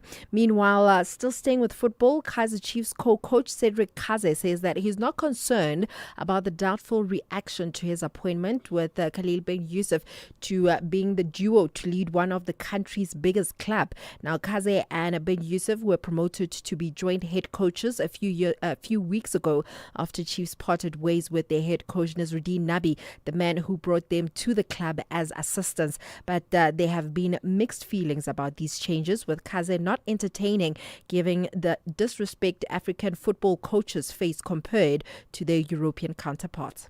Obviously, we are very proud to be leading a club like a Kaizer Chiefs, even if I think that, when you see some comments on social media, I think that everyone here in South Africa is a coach, but he has an opinion of who should play, who shouldn't play. It's like a national sport, but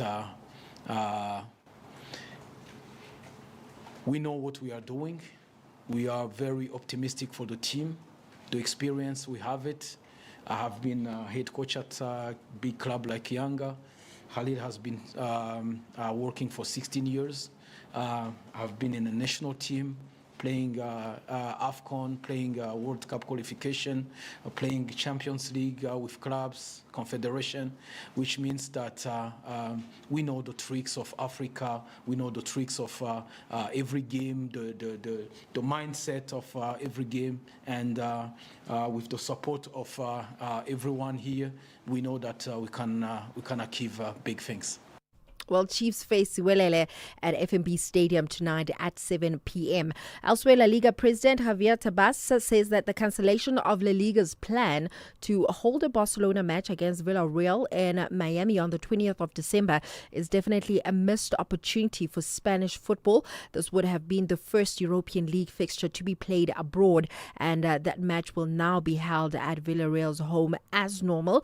La Liga said that the promoter from the match decided to cancel the organization of the event because of uncertainty generated in Spain in recent weeks. In rugby, Makazola Mabimbi has been given 5-match suspension for a dangerous tackle on Ulster fullback Makalari at Kings Park last Saturday.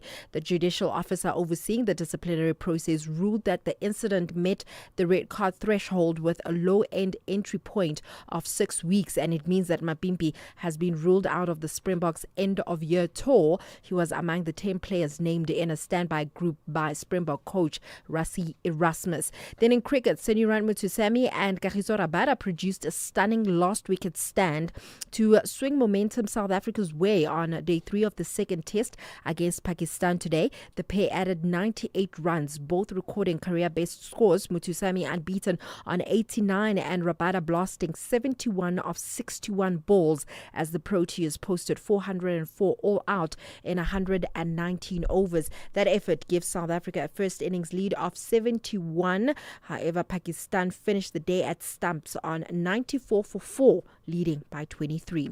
In motorsport, Lando Norris, Max Verstappen and Lewis Hamilton are among 8 drivers who will miss first practice at the Mexico City Grand Prix on Friday.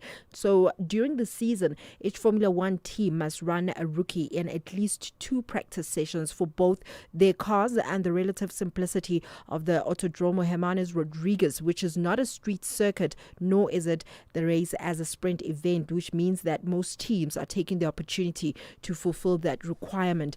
Only Race Bulls and Sauber will run both full-time drivers for the opening session of the weekend. And before I go, I think, I just touched earlier on with regards to Desiree Ellis not being part of this Banyana game. I think it's so sad. I actually ran a story just last week where the CEO of SAFA did admit that they are not coming to terms, or they are not agreeing in terms for the new 4-year deal that they're offering Dr. Ellis. And for me, I think it's such a shame because firstly, she had to prove herself to be appointed as the permanent head coach for Banyana, and she took Banyana to the highest level ever. I would not expect for them to be struggling in terms of signing a new 4-year deal. Nothing is confirmed do you in think terms SAFA of... only pays coaches well if they're from abroad? That seems to be the pattern. I mean... Remember the under-20 coach as yeah. well was also complaining? Yeah, I remember. He was being paid like less than 30,000 rand, I think, something like that. It seems that there's a pattern of that. And shout out to Desiree for standing her ground and be like, I'm not going to sign this. Because remember, she was on a month-to-month contract. She was? Yeah. She was on a month-to-month No contract, until now. So it seems like... Katie McKenzie likes to comment on everything and anything under the sun in sports. Has he said anything yet? No, nothing has been said about this. But I think it's a shame. Also, what does it say about SAFA looking at women's football in the country? Absolutely, yeah. I wonder if Denny Jordan would want to talk to us about this. Well, we take a short break. On the other side of this, we head back to the ad hoc committee in Parliament where Senzo Mkunu is still delivering testimony. If you think you cannot afford a lawyer, think again. Clientele Legal has made professional legal services affordable. You receive up to 745,000 rand worth of legal services per year. Our range of plans include cover for you, your spouse, children, and extended family. Plans include cover for civil, criminal, and labor-related matters. Whether it's protection orders, gender-based violence, uncontested divorce, or poor service, your Clientele Legal lawyer will be there to assist you. Our services are convenient. Simply pick up the phone and call your lawyer or send us an email and we'll get back to you. All plans include a bail benefit of up to 5,000 rand and we'll go to the police station and pay it for you. Plus, Clientele Legal offers you 24-hour telephonic legal advice. SMS SAFM to 32195. That's SAFM to 32195. Clientele General is an authorized FSP and licensed non-life insurer. T's and C's online. Standard rates apply.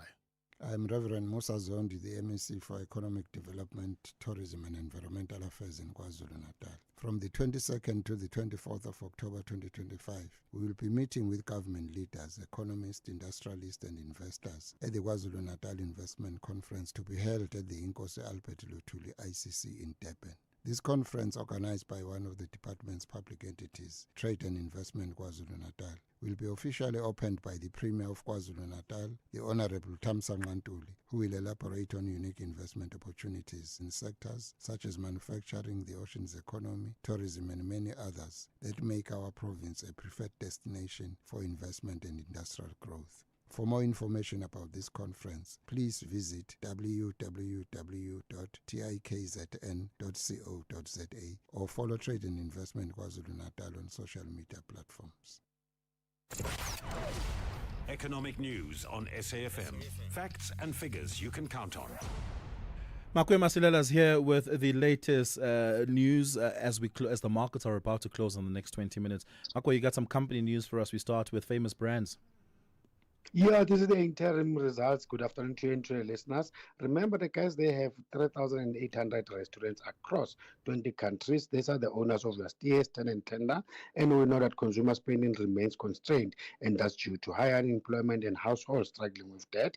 And competition for consumer spending is intense, especially in what they call quick service restaurants, as brands compete mainly on prices. And consumers seek value. Also note that there's competition coming from the supermarket retailers when it comes to their rapid delivery offerings. We've seen revenue going up by 5.6%, profit as headline earnings per share up 8%, and we know that despite the recent de-risking amid concerns over trade and credit, stock exposure among global macro hedge funds and long strategies remains at the highest over a year, and trade tensions remain in focus, geopolitics still in play, just like the US government shutdown, and locally we've seen our September inflation accelerating from 3.3% to 3.4%, meeting expectations, but moving further away from the central bank's preferred 3% target and reducing the likelihood of an interest rate cut come next month. Oil prices pushed higher for a second day, lifted by hopes of progress for the US trade deal that is with China and also with India. And meanwhile, supply concerns fled again as Trump-Putin summit has been put on hold, and disruption fears as Western government are pressurizing Asian buyers to reduce their purchase when it comes to Russian oil. Brent crude up 1.7% at 62.62, and gold prices extending the previous session's sell-off as the easing US-China trade tension prompted traders to take profits. We know that's after the yellow metal had a very strong rally. As we're talking, gold is down 1.6%, trading at $4,059 US. Platinum is up 0.5% at 1,524. Market sentiments will continue to be nervous, and global stocks of volatility still at play, with the JSE busy dipping in and out of the red. Now we are just up a mere 0.1%. The rand is flat against the dollar, 17.38, 23.19 against the pound, in 2015 against the euro. Yeah. Let's take a look at market indicators at the close of bell, just as we are, 17 minutes to it. How did the day perform? You know, the biggest drag here continues to be resources. The financials are helping, but unfortunately, when it comes to industrials, they're flat. And as we said, the rent itself is flat. Oil prices, unfortunately, for us, up 1.7%. As we know that we're a net importer, gold continues to go down. Now it's down 1.6%. Platinum is down 0.5%, trading at 1,524. Yep. Makwe Masilela, thank you so much for that. Really do appreciate it. Let's go back to the ad hoc committee in Parliament, where a suspended Minister Senzo Mchunu is still delivering testimony.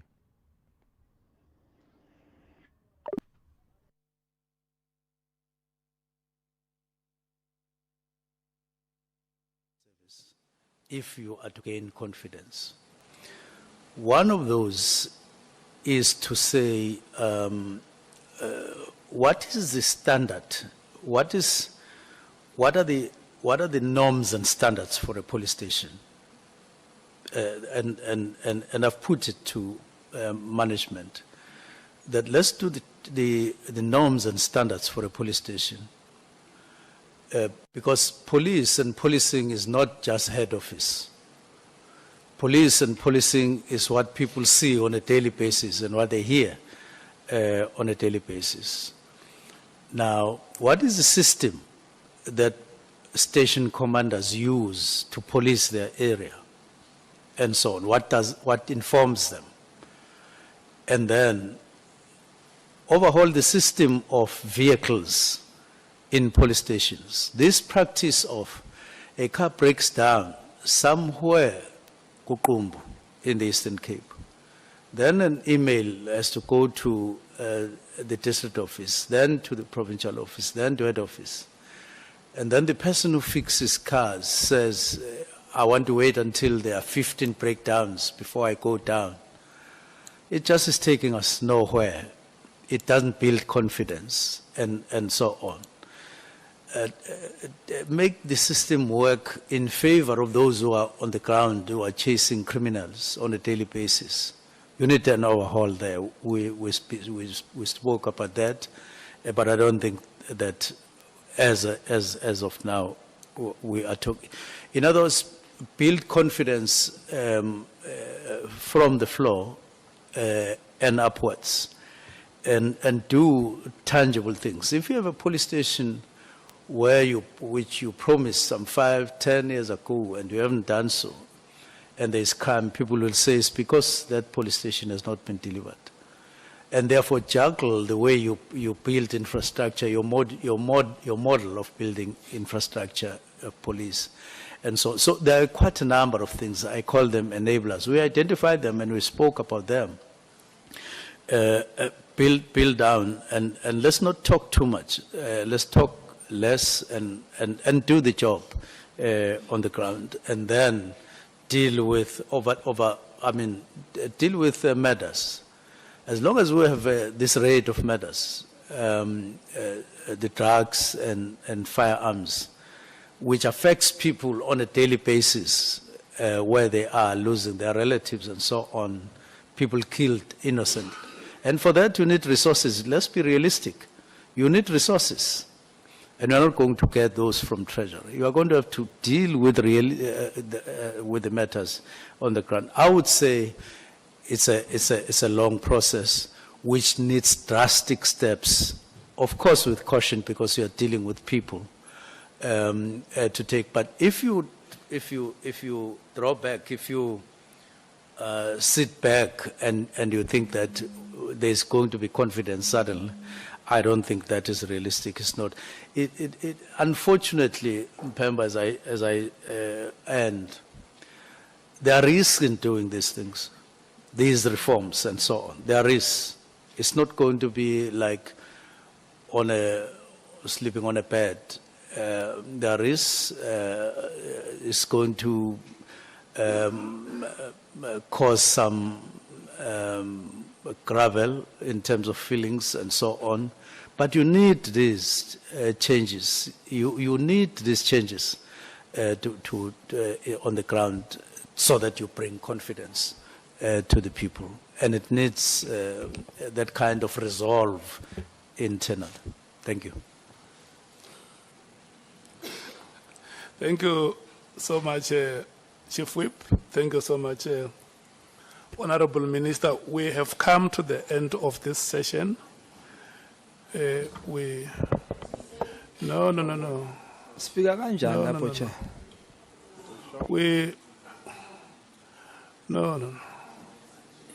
I'm saying we have come to the end of the session, not of the proceedings. We are going to break immediately and come back at 5. Thank you so much.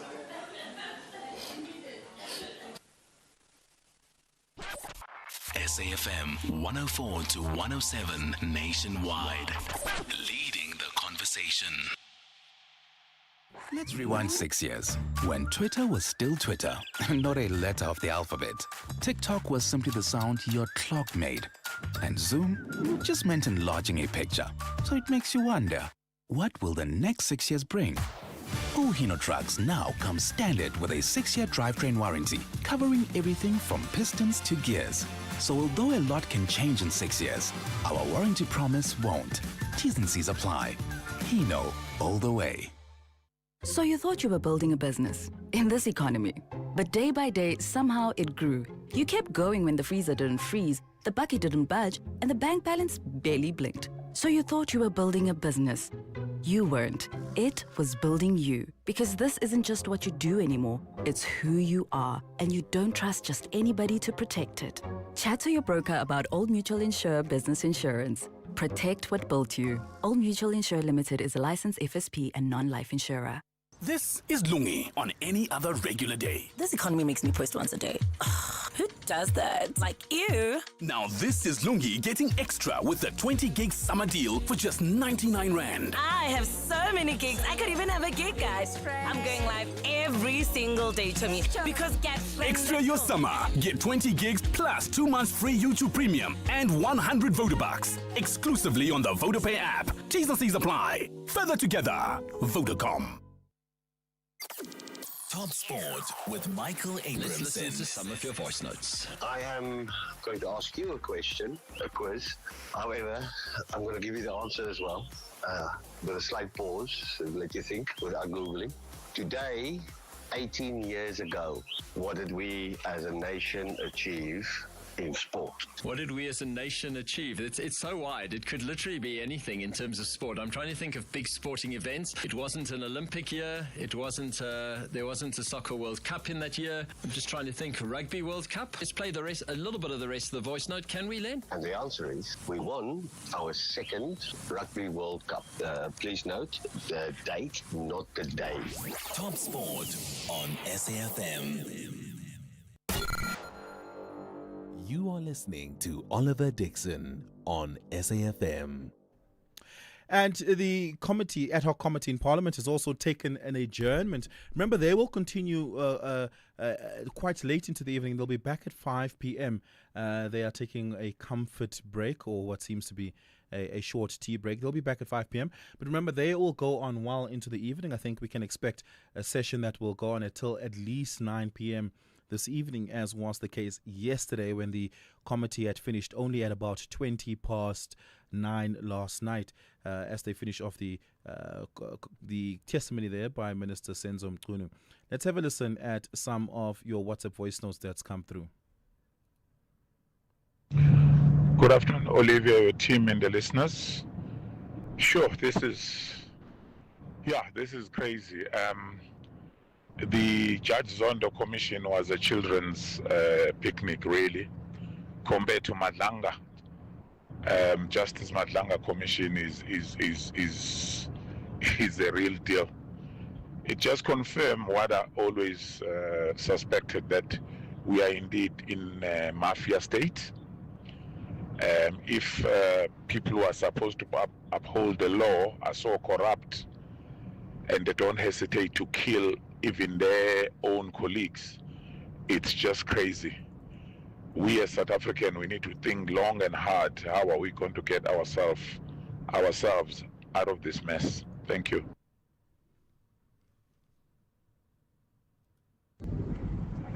Hi, Oliver. My sense that I'm getting from the commission, the Madlanga Commission, as well as the ad hoc committee in Parliament, is that we are in a desert of leaders, right? We have a famine of leaders, and also we're in a situation where it's a desert of leadership. The man sitting at the helm is not fit to be a leader.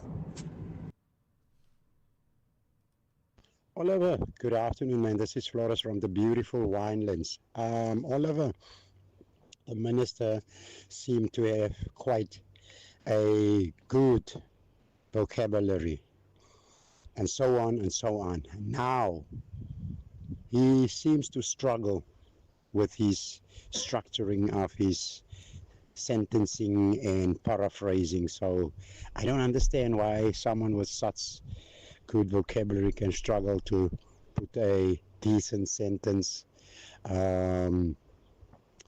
together, and so on and so on. Have a good show. Bye-bye. Thank you so much for that. Really appreciate it. A number of listeners also responded to the conversation Tumi and I had on Coach Desiree Alice. Let's have a listen at this. On the Safa versus Desiree Ellis issue, I think this is just a repetition. If it is not a culture, it is the way with Safa.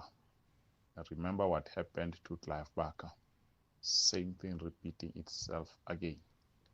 So Safa is Safa, and Safa is never thankful to what our local coaches are doing to the national teams. That's Mike from Taung. I'm out. Thank you very much for that, Mike in Taung. Okay, I have to delete and record this one more time. Maybe I shouldn't. I should calm down and then come back and say, to me, I agree with you. It is a shame, but sadly, I'm not surprised that Coach Desiree Ellis has to fight.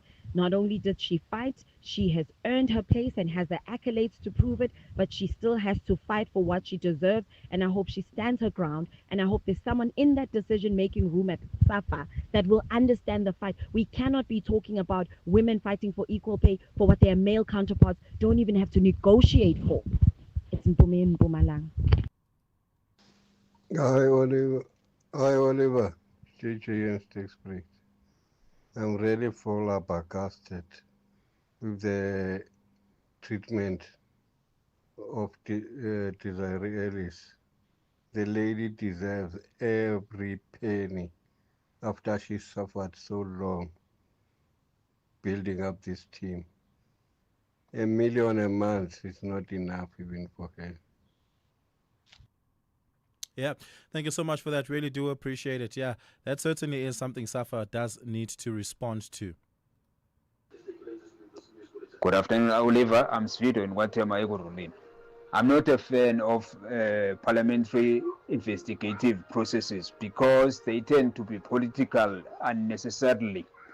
For instance, there are two members there who are so unprofessional in that ad hoc committee. One is called Honorable James, the other is Skosana. They lack objectivity.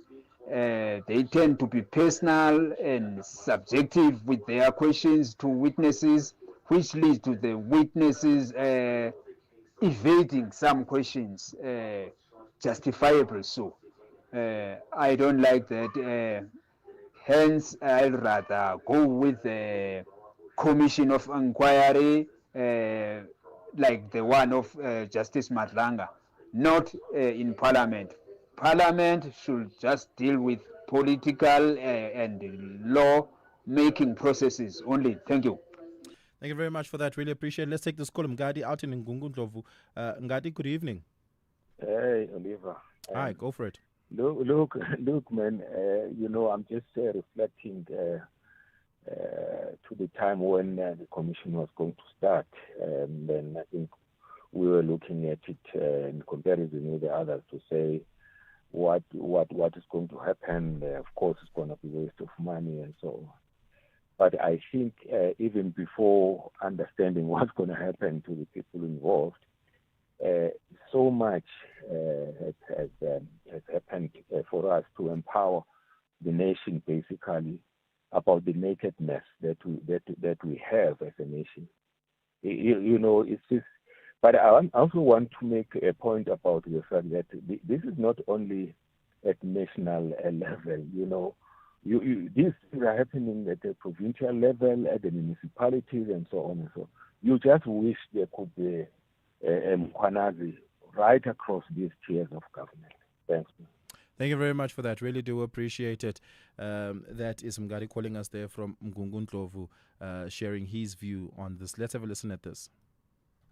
This is Clive. I think BEE has failed to live up to its, purpose. I don't think, it has served any purpose. You see, it has only benefited these ANC cadres and stuff like that. So it's them that benefit from it. So I would say, yes, scrap the whole thing, and I am in support of the, DA's economic inclusion for all bill, so they have some good points, and I think it speaks directly, to, what we need as a country. Thank you very much for that. Really do appreciate it. Two very important interviews we bring for you on the other side of this before we return to the ad hoc committee. We're going to be speaking to Josephine Kill, a pediatrician with an interest in climate change and air pollution. Fascinating research shows that the deaths of children under 5 can be linked to air pollution, particularly in the world's poorest countries. And then the ministers of basic and higher education and officials in the sector from different parts of the world are gathering for the 4th G20 working group taking place in the Kruger National Park in Skukuza. The sub-theme they're focusing on is educational professionals for solidarity, equality and sustainability. We're going to be speaking to Dr. Nkosinazi Sishi, the Director General in the Department of Higher Education. It's 5 o'clock. Let's take your latest news bulletin.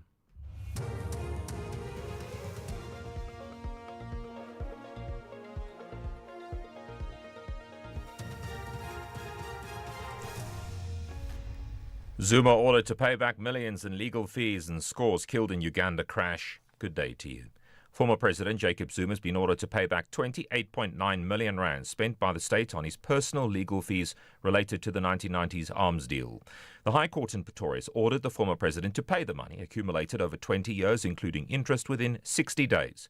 If he fails to pay, his assets or pension will be attached. Zuma's legal team has argued that the funds were paid to his legal teams based on the government's own legal advice. Presiding Judge Anthony Miller granted permission to the state attorney to seek a writ of execution of immovable or movable assets of the former president if he fails to pay.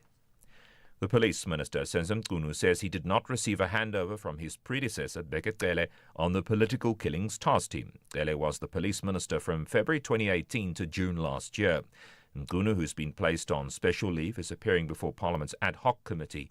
He's maintained that he took the decision to disband the task team because police resources needed to be spread evenly throughout the country and the task team was not funded. Ngunu told ANC MP Kosela Diko that there were no handover notes involving the task team. Not as I read it.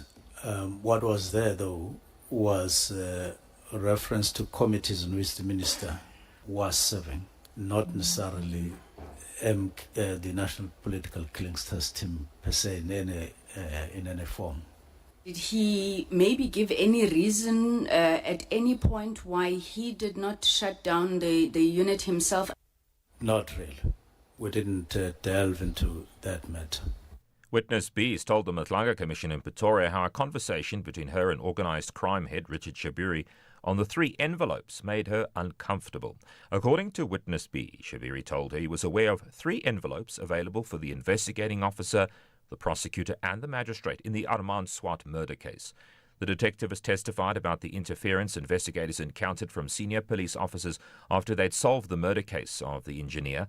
Both Witness B and A have alluded to attempts of bribery from senior police officers to interfere in the investigation. For me, it just became uncomfortable because I didn't think me and the general would have such conversation because according to me, it's wrong. Even if maybe the general knows of that, he can't tell me as a junior about it. 7 South African police officers have been arrested for alleged extortion and kidnapping by Johannesburg Metro Police. They're accused of demanding money from an illegal miner found in possession of gold refining material. City of Johannesburg's Mqinishwaku. The JMPD-TRU intervened, apprehending the officers on the scene.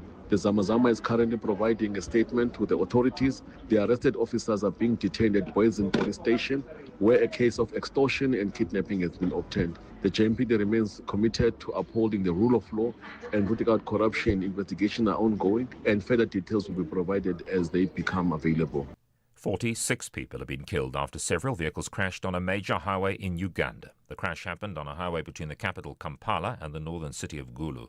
Initial investigations suggest it was caused by 2 buses coming from opposite directions trying to overtake other vehicles. A truck, lorry and an SUV were also involved. The 2 buses had collided head-on.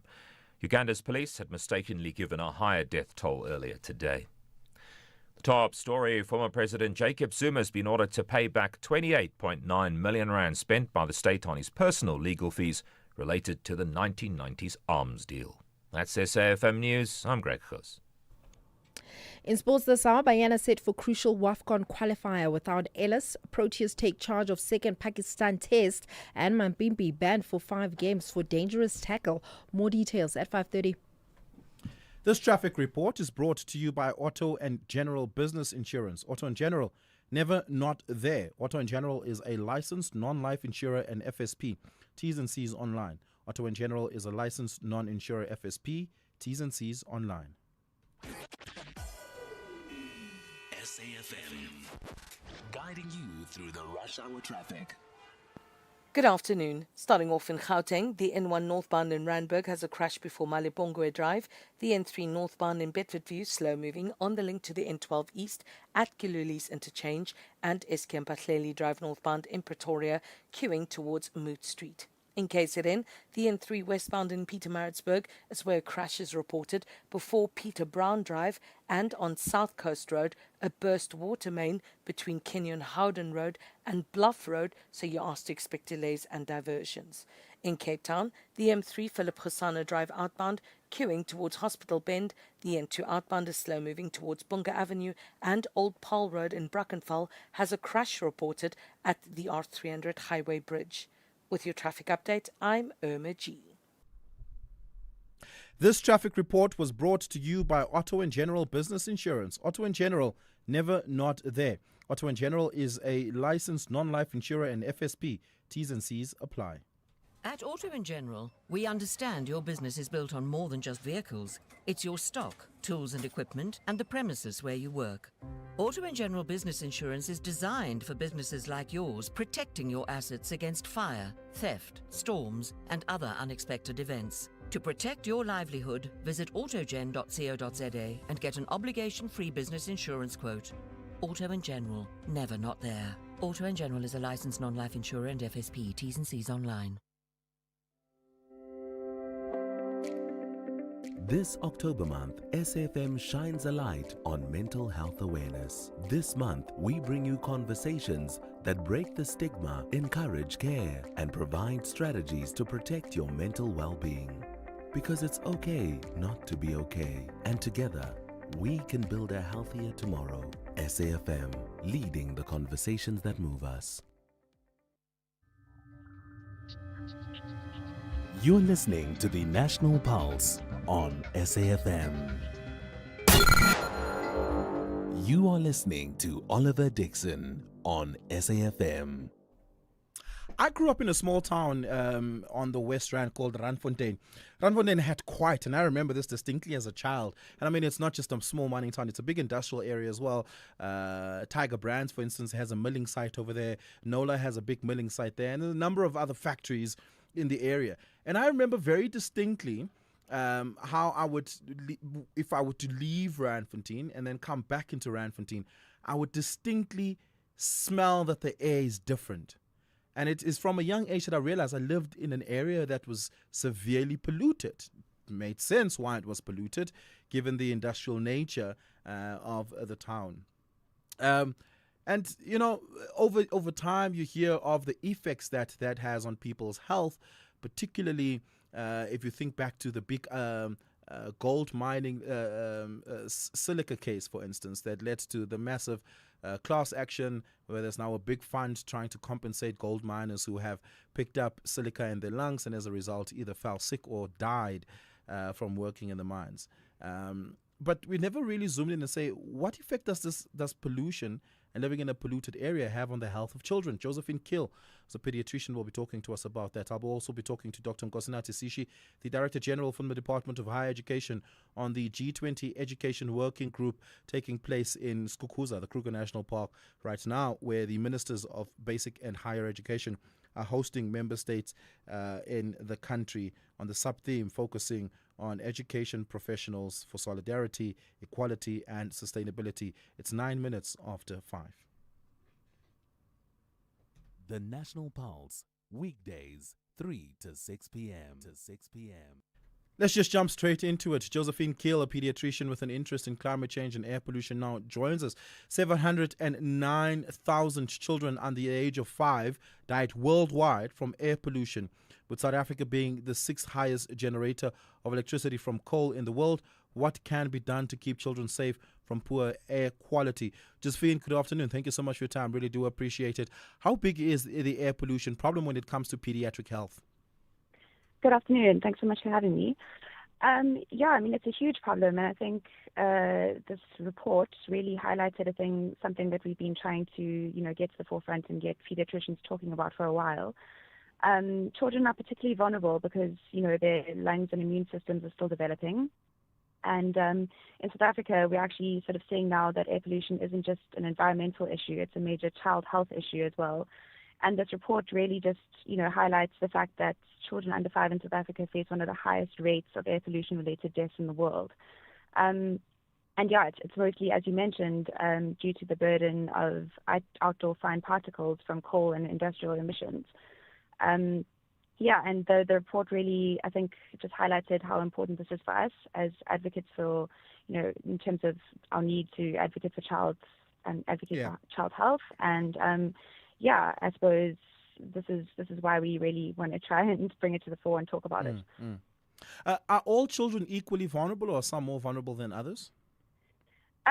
So I think what was really interesting is that we saw that it wasn't necessarily just, across the board. It wasn't children across the board that this affected, but what it highlighted was that it affects children from utero, so from the moment that they conceived. And your mother's pregnant with you, the emissions and the pollution already starts affecting your health, and it predisposes you for a risk for preterm birth, for long-term lung health issues as you're growing up. And I suppose in the South African context, it's really important in that it's the lower socioeconomic communities that are based around these high emission areas, like the, as you mentioned, the Vaal Triangle, as well as the Highveld priority area, where we see a lot of industry. And these children are really, they're the hardest hit communities, and the ones that are located closer to the coal power zones and heavy industry. So yeah, those children are essentially the highest risk. And then as with, most conditions, it's children under 5 and premature and low birth weight infants that are particularly at risk as well. Yeah. And what is the solution to this? Let's talk about what the medical pharmaceutical interventions could be and what some of the non-pharmaceutical, non-medical interventions could be. Cool. So I think, essentially, the biggest thing that we need to do is from a policy perspective. We need to try and enforce better air quality standards, and we do have guidelines, national guidelines. But again, what this report highlighted is that we need to try and align closer with the World Health Organization guidelines. And they have really strict, what they can accept in terms of the particulate matter in terms of the air quality. And there's, the report sort of indicated that if we achieve these goals, then, there's an enormous amount of morbidity and mortality. So, like sickness and deaths that we can prevent by just trying to maintain these stricter air quality guidelines. And then, I suppose there's also the big shift away from coal and high emitting infrastructure. So moving towards cleaner energy. And then improving our prenatal and our early childhood health programs, that could also help from an individual and a community side, increasing awareness, trying to sensitize the clinicians and the pediatricians and, even the community healthcare workers to the fact that this really is a big risk factor and a big contributor to childhood, health. So that's essentially where we need to try and move. Yeah.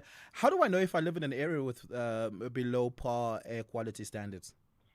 So there's actually a lot of monitoring that's happening at the moment, which is great. We can always use more, but there's a few. The easiest way, I suppose, for most of us is to log on. You can, through online. There's a few websites and a few organizations. There's the South African Air Quality Index, and there's a few. There's something called IQ Air. There's a few organizations that do it, and they have monitors spread out throughout the country, and they'll tell you quite accurately, day to day, almost hour to hour, what the air quality is. And it's pretty easy to keep track of. And if I live in an area with substandard air quality standards, who do I hold responsible? Who is responsible for that? Is it a local, provincial, or national government function in South Africa? It's it's hard to say. I think it's a sort of a combination of everything, but essentially because our air quality is poor, because of mostly it's 80% of it is sort of coal-fired power plants that are contributing to it. And so I think that we need to look at it at a national level essentially and try and change policy from there, and hopefully improve things all the way down. And just lastly, if this doesn't change, if the picture of our air quality doesn't change and it continues to head in the trend in the direction that it's heading towards, describe to us what the picture looks like 10 years from now. Sure. So I think we're basically just going to see an increase. The numbers are quite alarming. I mean, I'm sure you've seen the report, and I think it's available quite readily. But I think what people are missing is that the number of deaths and the number of illnesses and sicknesses that children are developing because of this exposure. And so I think that if things continue as is and we continue to the air quality continues to deteriorate, that's only going to get exponentially worse and worse. Yeah. So we're going to see, more preterm births, more children with, it doesn't just make them premature, but it affects their neurodevelopment and their early developmental, their first 1,000 days. In fact, could you outline for us what some of the common illnesses are that children contract as a result of poor air quality? Sure. So it affects everything.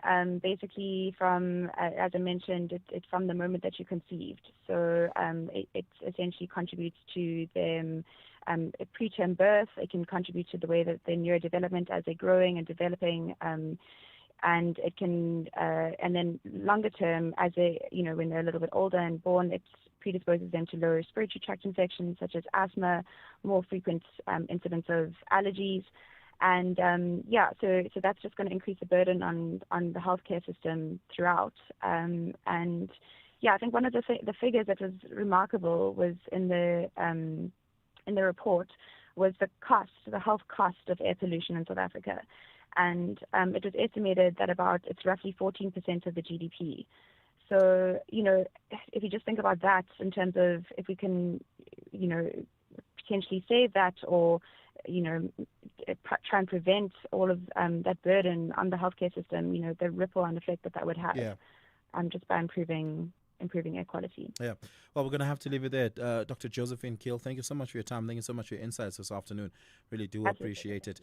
Josephine Kiel is a pediatrician with an interest in climate change and air pollution. I'm taking your reactions to that. 086 000 2032, 086 000 2032. Your WhatsApp voice notes on 0614 104 107. We're going to take a break. On the other side of this, we speak to Dr. Nkosinathi Sishi, the Director General in the Department of Higher Education, on the G20 working group taking place in Skukuza. If you think you cannot afford a lawyer, think again. Clientele Legal has made professional legal services affordable. You receive up to 745,000 rand worth of legal services per year. Our range of plans include cover for you, your spouse, children, and extended family. Plans include cover for civil, criminal, and labor-related matters. Whether it's protection orders, gender-based violence, uncontested divorce, or poor service, your Clientele Legal lawyer will be there to assist you. Our services are convenient. Simply pick up the phone and call your lawyer or send us an email and we'll get back to you. All plans include a bail benefit of up to 5,000 rand and we'll go to the police station and pay it for you. Plus, Clientele Legal offers you 24-hour telephonic legal advice. SMS SAFM to 32195. That's SAFM to 32195. Clientele General is an authorized FSP and licensed non-life insurer. T's and C's online. Standard rates apply. Tune in to The Talking Point with KG Mweketsi on Thursday, the 23rd of October 2025, for an in-depth conversation with Francesca Albanese, the UN Special Rapporteur on the occupied Palestinian territories. Francesca will be delivering the 23rd Nelson Mandela Annual Lecture on Saturday, the 25th of October at the Sandton Convention Center. Tickets are officially sold out, but 5 lucky listeners can win double tickets during the show. Tune in for your chance to be part of an important dialogue on enhancing peace and global cooperation. SAFM, leading the conversations that move us. You're listening to the National Pulse on SAFM. It's 20 minutes after 5 o'clock. Thank you so much for being with us. Really do appreciate it.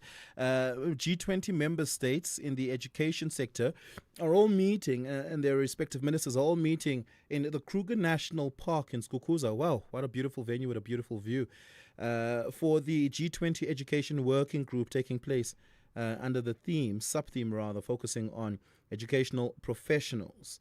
They're being hosted by the Ministers of Basic and Higher Education, and of course, South Africa being the host nation, they are chairing those meetings and engagement. Dr. Nkosinathi Sishi joins us now on the line. Dr. Sishi, good evening. Thank you so much for your time. Really do appreciate it. Expand for us what the focus is around educational professionals under the themes of solidarity, equality, and sustainability that member states are pontificating upon. Good afternoon, and thank you very much for having us. It's a beautiful day for education, not only in South Africa and in the continent, but in the rest of the world. We've just presented a ministerial declaration adopted by all member states of the G20 in education, which is exciting news that means the rest of the world is committing itself to ensuring under the South African themes that early childhood development is going to be one of the strongest pillars of education in the world. That the two other pillars would be mutual recognition of qualifications, which allows mobility for our academics, our scholars, but also recognition of qualifications that our institutions do across the world, and which protects the currency of our qualifications and allows our students and especially our young people to travel anywhere in the world knowing that what they've studied is going to matter somewhere else in other economies. The last key pillar is the issue of the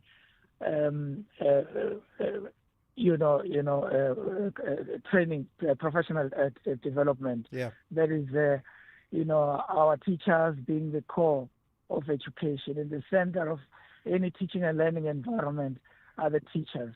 So issues of professional development have been lifted by this, G20 education working group and adopted as key priorities. You will recall that in any analysis for education in our country, we'll always reach a point where we say, notwithstanding, frameworks that are progressive, we have developed over time, but where we have not done well is when it comes to preparing our educators and supporting them so that when they get into the classroom, whether it's deprived environments or it's environments that have facilities that are necessary for teaching and learning, the teacher is the key factor. So these three key areas of agreement are a ground, a game changer for education in the world. Mm-hmm. Let's talk about educator training in South Africa because, we used to be, we come from a time where we had teacher colleging or teaching colleges that were the primary institutions that worked on the education of teachers and the training of teachers. And now you have to go specifically through a university. Many argue that it makes teacher education and teacher training a little bit more inaccessible and too generalized and not specialized enough. What are the views and best practices of other member states in the G20 around the training of educators, and what is it that we can learn from them throughout these engagements? Look, the South African model might not have worked as best as we wish to do, particularly when it comes to the fact that we've got certain categories like shortages of mathematics teachers or in other areas of the economy where we've struggled to, recruit and select educators that are going to assist us in those areas. But in the rest of the world, the same model is being followed. It was weird in the past that we will separate didactics, which means separating the training of teachers from the research work that is necessary. If you take into account that teaching and learning is lifelong. It's a lifelong exercise. It's not something which you go to school and you graduate and that's the end. And therefore, the model for South Africa is a model that is still valid and supported across the world. But where the shortfall is when your research does not is not taken into account in the recruitment and selection, such that your teachers, or your plans for resourcing education, are not aligned to the circumstances in which schools find themselves. That is what needs to happen. Unfortunately, for you to do that, you need the resources, which therefore requires that the different countries invest more in education. Investing in education, South Africa is doing. The standard in the United Nations is between 4 to 6% of the GDP. And I can assure you now that in South Africa, we are 7.2%, which is above the GDP, and we are one of the best funded education systems in the world. The big question is where we put the money that we invest, whether it goes into the areas that are required by the economy or are in the areas that are not. These are issues which are important. I may quickly also indicate that education needs to be seen as bigger than just economics. Education is about lifelong learning and development. And therefore, in as much as we are very quick to raise issues of demand and supply when it comes to teacher development, actually that is short-sighted. What we need to do is to go into the future and train teachers now in accordance with the direction that we have chosen going forward. And that means working with economic modelers, working with our researchers to make sure that we close the gaps, as we have seen, Singapore today in their presentation. We have seen Finland and all the Scandinavian countries showcasing the best practices. May I indicate that as South African chairship of the G20, we have produced 4 compendium of best practices, 4 reports that constitute best practices in all the countries of the world that are part of the G20, which therefore means the legacy of South African leadership is going to accrue to the rest of the world and to many South Africans who might not have been part of the engagements that are here. We are going to publish these so that they are known, they become a body of knowledge that is going to facilitate better practices, that is going to facilitate better solutions for our young people and all in education. Yeah. And is this the last engagement of the working group before the Heads of State Summit in November next month? Yes, this is our conclusion in as far as the education working group is concerned. Remember, there are other working groups like the developmental working groups and other more specialized science and innovation groups that are also developing their own legacy products that are going to be handed over to the next country that is going to take over the G20, which is the United States of America. But South Africa being the only country in the world that, not the only country in Africa that have hosted G20 event, I believe we've made Africa proud. I think we've made the rest of the developing world very proud in the manner in which we have done it, but also in terms of the value that has accrued through the reports that have compiled the best practices across the world, which are going to support our universities, support research, and support innovations in education. Yeah. Well, we're going to have to leave it there. Thank you so much, Dr. Sishi. Really do appreciate it. Dr. Nkosinati Sishi is the Director General for the Department of Higher Education. Taking your reactions to those conversations we just had there on 086 000 2032. 086 000 2032. Your WhatsApp voice notes on 0614 104 107. Tweet me. It is at Oliver_speaking on Twitter. And Oliver Dickson on Facebook. It is 5:30. Let's take your latest headlines. Look now at the headlines. Former President Jacob Zuma has been ordered to pay back 28.9 million rand spent by the state on personal legal fees related to the 1990s arms deal. The police minister, Senzim Mkunu, says he did not receive a handover from his predecessor on the political killings task team. And the World Health Organization says Gaza is experiencing a health catastrophe that will last for generations to come. There's a full update at 6 o'clock. SAFM, guiding you through the rush hour traffic. Good afternoon. Starting off in Gauteng, the N12 eastbound in Boksburg has a crash before Atlas Road. The N4 westbound in Pretoria, a crash before the N1 highway. All lanes are open. And the N1 northbound in Randburg, a crash before Malibongwe Drive. In KZN, heavy congestion on Mdloti interchange due to roadworks and the M4 to La Mercy as well, so you're encouraged to use the N2 as an alternative. Truck congestion in the Bayhead area, so you're asked to expect delays there. And the N3 westbound in Pietermaritzburg has a stationary truck before Peter Brown Drive.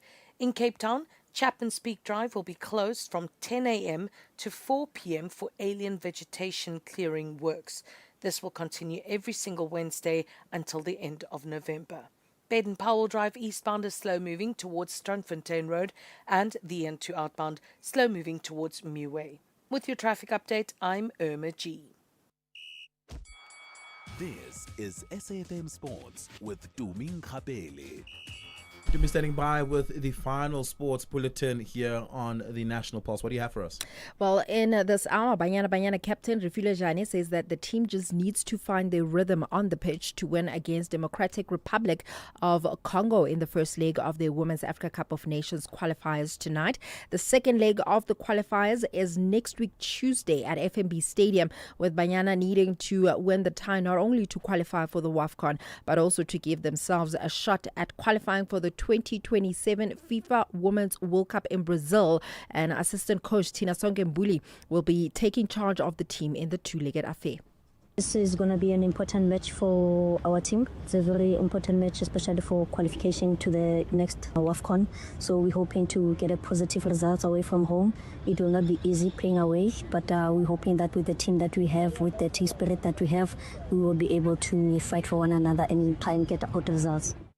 Well, kickoff is at 6 p.m. and it will not be broadcast live on SABC TV channels or radio stations. The SABC says that they made every effort to secure the live feed for all away matches, including DRC versus Banyana, but was unsuccessful. The corporation depends on host broadcaster in the DRC to provide the feed to audiences in South Africa. And unfortunately for South Africa, they are without head coach Desiree Ellis, who declined to sign the terms of her new 4-year deal that she was offered. According to SABC Sport, Ellis hasn't signed because it doesn't talk to the achievements that she's made in the last 9 years with Banyana, which is exactly what I was alluding to earlier on. Ellis's contract expired after the Olympic qualifiers in July last year, and since then she's been operating on a month-to-month contract. And when SAFA CEO Lydia Monyambao was asked why it took so long for Ellis to be offered a new long-term contract, she had nothing to say. Well, in terms of good news, former captain Janine van Wyk will be inducted into the South African Hall of Fame next month. She'll be receiving the honor alongside former Bafana players Mark Fish, Dr. Kumalo, Mark Williams and Aaron Mokoena, while the late film singer and head coach Clive Barker will be honored too. In terms of van Wyk, she will now become the second South African woman footballer to be inducted. This is after coach coach Dr. Desiree Ellis. Meanwhile, Kaizer Chiefs will play their 9th Betway Premiership game of the season today and their 7th at home. This is against Welele FC at FNB Stadium. Despite their slow start to the season, which included a 7-game winless streak with 7 losses, Lehlonolola Siama's team won their last league game 1-0 against Marumo Gallants in the Bloemfontein derby. And coach Cedric Kaze says that Welele have turned a corner. It's true that they didn't start well the season, but I believe that the last games that they have played, they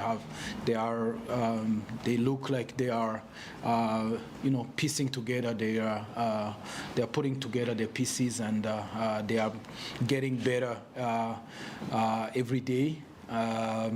It's going to be a very difficult game. It's going to be a very difficult game against a team that even if they didn't start the season well, it's a team that I feel they defend well. They defend very well with a block that is very compact, players that are very compact and are willing to work and to defend their goal. It's going to be as well as we have been, a little bit struggling of scoring goals. It's going to be very interesting, but I'm pretty sure that we are ready. We are prepared to do everything to unlock the opponent, and as well to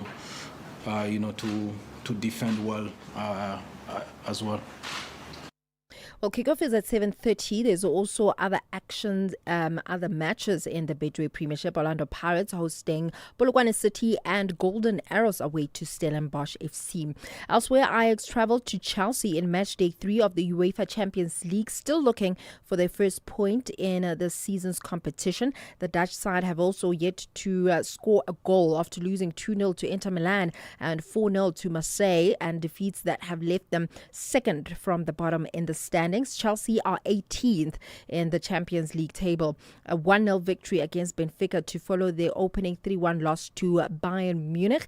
In other selected fixtures tonight, Real Madrid hosts Juventus and Tottenham are away to Monaco. In rugby, Makazole Mapimpi has been given a 5-match suspension for a dangerous tackle on Ulster fullback Makalari at Kings Park last Saturday. The judicial officer overseeing the disciplinary process ruled that the incident met the red card threshold with a low end entry point of 6 weeks. This means that Mapimpi has been ruled out of the Springboks' end of the year tour. He was actually among the 10 players that were named in a standby group by Springbok coach Rassie Erasmus.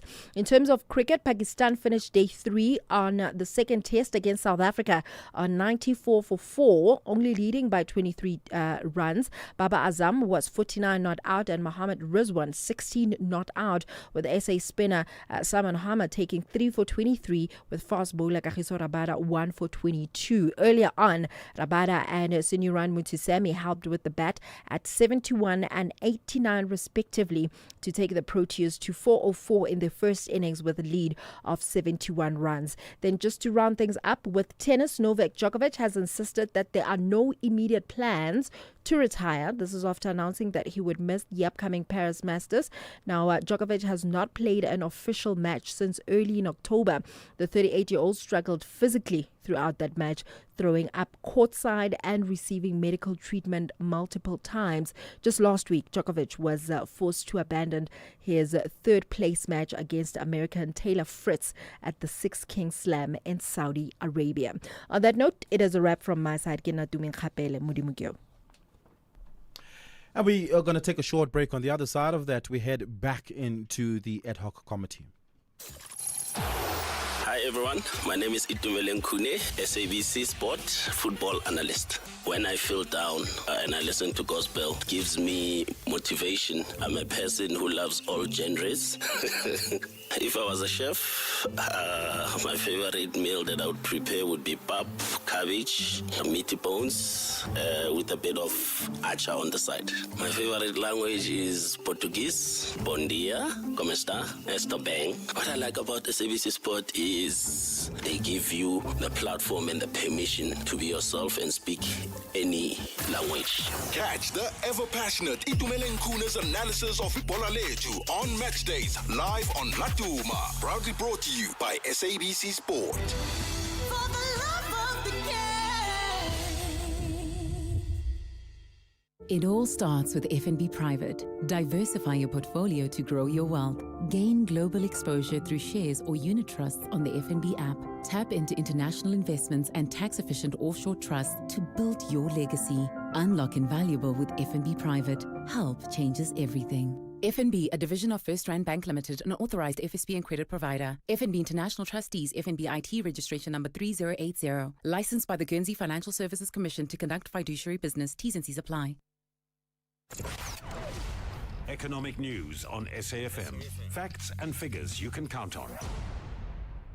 And it's 20 minutes to the hour. Jimmy is going to be joining you at the top of the hour, and he's here to tell us what's coming up on the show. Jimmy, is the gold rush come to an end? Good afternoon, Oliver. Lovely to hear your voice. It's been a while. Good afternoon to the SAFM listeners. I don't yet think that the gold rush is coming to an end. There are some conversations around that, but I think it's important to remember that even though gold had its worst single day's performance in over 12 years, it is still trading above $4,000 a fine ounce. So we aren't yet in the position to say this is the end of the rush. There certainly is some concerns, but I suppose there has been a lot of volatility in markets of late as well. And it's important to remember that in the case of the gold price, we have really not seen a proper pullback from $2,000 a fine ounce right up to $4,400, which is effectively where we got close to before this pullback started happening. So markets naturally do have the tendency to pull back, and I think that's part of what I'm going to be looking at a little later on with the market watcher that I've got today, and that's David Shapiro of Sasfin Wealth. Alongside that, we're going to have conversations around the inflation print, South Africa's inflation print coming in a little hotter than what the central bank would be happy with, but still well below the 4% level that we've seen as our normal inflation, or what has been the normal inflation in the past. So we're going to look at that with the economist at Momentum Investments and get a sense of perhaps what that could mean for interest rate decisions going into the rest of the year. We know we've got one more rates decision in the case of South Africa. We've got two in the case of the United States. Perhaps we might see another rate cut before the end of the year. Unlikely if the central bank governor of the Reserve Bank has his way. I don't think from their perspective they've been very keen on having an inflation rate above the 3% mark, but that's the conversation that we're going to have there. We're also going to take a look at the Famous Brands update from their perspective. It was a 6-month update on how they started the first half of their new financial year. We're going to speak to the CEO of Famous Brands and get a sense of what lies ahead for that business. Then we're going to take a look at artificial intelligence in the workplace. There's a lot that is being used from an artificial intelligence perspective now, with companies adopting AI for their employees, and a lot of questions are starting to come up around whose responsibility is it to train the AI, what if the AI provides incorrect information, what are the protections afforded to employees and employers alike. We're going to get into this and try and see if we can make sense of that. Then we've got a conversation with the team at the Look-See platform, taking a look at the home efficiency survey that they recently put together. We're going to get a sense of what it is that survey has told them about the spending habits and electricity habits of South African consumers. And then, because it's Wednesday, we've got an executive lounge conversation. We're going to be speaking to an author and business leader in Peter Mehlape. He's going to join me on the show a little later on to get a sense of what it is that he gets up to when he's not sitting on various boards of companies, when he's not leading businesses and writing books about African strategy. Before we get to all of those conversations, though, a quick sense of the markets and what's been happening on today's market movements. As I said, the gold price a little off of the $4,000 fine ounce mark, $4,034 a fine ounce. Brent crude, $62.65 a barrel. This is particularly interesting because yesterday this time we were around the $60 a barrel mark, so we're a little weaker on the oil price there. Not too much of a concern because it's still quite a bit away from the $70 a barrel level. Platinum pricing 1,541, palladium 1,444, still coming off of those highs as well, much like the gold price. Silver price is still back below the $50 an ounce level at $48.25. The rand pretty much unchanged from yesterday against the dollar at 17 rand 40. It was round about where we were here. We did see a dip briefly below the 1740 mark, but didn't really hold there for very long. One British pound was set you back about 23 Rand 26 cents. 1 euro, 20 Rand and 21 cents. 1 Australian dollar, 11 Rand 31. Anyone looking at Bitcoin would be surprised to know it's back below $110,000 a Bitcoin. In Rand terms, it's back below 1.9 million at 1.886 million Rand there. So something worth keeping an eye on there as well. A quick look at equity markets and how they performed through the day. Because of the lower gold price and resource prices, we're seeing that the resources sector is down about 2.3% on the day's trade. The other sectors were in the green, with the industrials up 0.5% and financials up 1.2%. But the all share was down about 6 basis points and the top 40 down about 13 basis points off the back of those weaker resource numbers. Not much of a surprise there, given that all international markets, barring the FTSE in London, were in the red, and in the case of the US are still in the red as they trade into the evening. The FTSE in London, the only market in European markets to finish in the green, up about 1%. We're going to look at these and other market movements, as I said, a little later on with David Shapiro, but that comes up after the 6 p.m. news. For now, I started last week I started reading the new Peter Mehlape book, Winning in Africa. That's what it's titled.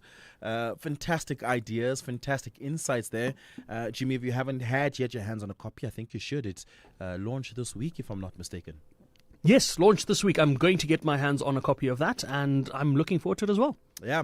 Jimmy, coming to you back at the top of the hour. Let's have a listen at some of your WhatsApp voice notes. You are listening to Oliver Dickson on SAFM. Good afternoon, Oliver. It's so sad to be a South African, led by dysfunctional, discredited leaders who are greedy. They're earning millions just for nothing, for sitting there and claim they run the country. And then they empower themselves with corruption. The fish rot from the head. The head of the South African leadership government is rotten. I am not ashamed to say that. It's rotten. They must be ashamed of themselves, of putting this country into jeopardy, betraying the people who voted for them. It's Thabo Manyige here. This corruption will catch up with them. History will judge them harshly. Good afternoon, Oliver Lennon Khwedi. Oliver, the safety of the witnesses at Madlanga Commission are not being compromised as the caller said. Why I'm saying this, those guys who have been talked about there at Madlanga Commission are already people who are known, even including by Madlanga Commission. So therefore, the witnesses, once they can be touched or tainted, they know exactly who would be the first target to arrest, or who will be the people that will be charged for the death of those people, of those witnesses. Lennon. Good day to all you guys at SAFM. I would have a request. My name is Robert from KZN in Mutu. I have a request. Can you please immediately air this voice note? I will be listening on the radio until the 30th, but please air it immediately. Thank you. Bye. Good afternoon, Oliver, and the listeners of the show. Oliver, what a word. We all have our dictionaries, but I know people who use the word immediately and immediate without being corrected. Those guys are soccer commentary. Yeah, those guys can say something and say immediately, I did not mean it. Then they take the 10 things around. Then we forgot about it. Brandma by Protectland. Thanks for the great show. You know, in South Africa, if you call someone and you ask them, yeah, how far are you? And they say, I'll be there now. It doesn't mean the same as when they say, I'll be there now. If they don't say now twice, I'll be there now. They are not around the corner. But if they say, I'll be there now, you know, you still have to wait a while. I think that is Mkunu's interpretation of what immediately means. Afternoon, Oliver, here as of the station. You see now, as far as I'm concerned, it will be difficult now to bring back to the former minister or the minister, Senzo Mkunu, to the same department, because it will be disunit. You will segregate and separate them into two. Remember, where there is no unity, there is no power. Unity is the power. So I don't see him going back to his position. Tusi from Inanda, bye. Last night, towards the end of the proceedings, it was Honorable Mwango from the IFP who had put his final question to the minister, and he said, Minister, do you think if you were to go back to the department that you and the National Commissioner General Fani Masimula would be able to work together given what has transpired and given what is now clearly a breakdown in relationship?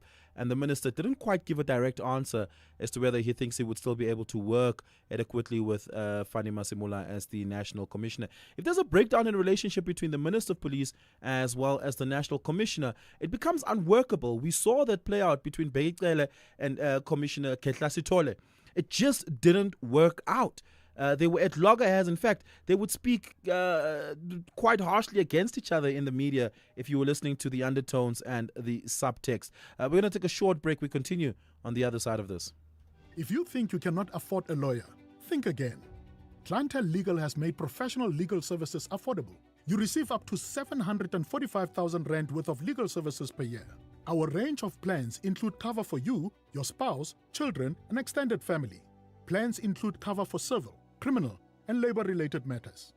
Whether it's protection orders, gender-based violence, uncontested divorce, or poor service, your Clientele Legal lawyer will be there to assist you. Our services are convenient. Simply pick up the phone and call your lawyer or send us an email and we'll get back to you. All plans include a bail benefit of up to 5,000 rand and we'll go to the police station and pay it for you. Plus, Clientele Legal offers you 24-hour telephonic legal advice. SMS SAFM to 32195. That's SAFM to 32195. Clientele General is an authorized FSP and licensed non-life insurer. T's and C's online. Standard rates apply. This is Lungi on any other regular day. This economy makes me post once a day. Who does that? Like, ew. Now this is Lungi getting extra with the 20 gig summer deal for just 99 Rand. I have so many gigs. I could even have a gig, guys. I'm going live every single day to me because get Extra your summer. Get 20 gigs plus 2 months free YouTube Premium and 100 Vodabucks. Exclusively on the VodaPay app. T's and C's apply. Further together. Vodacom. You are listening to Oliver Dickson on SAFM. We continue to listen to some of your WhatsApp voice note reactions and taking your calls on 086 000 2032. Let's have a listen at this. Sure, Oliver. This is Edmund Minimal Age. I mean, the issue of SAFA. SAFA's broke, man. SAFA doesn't have money.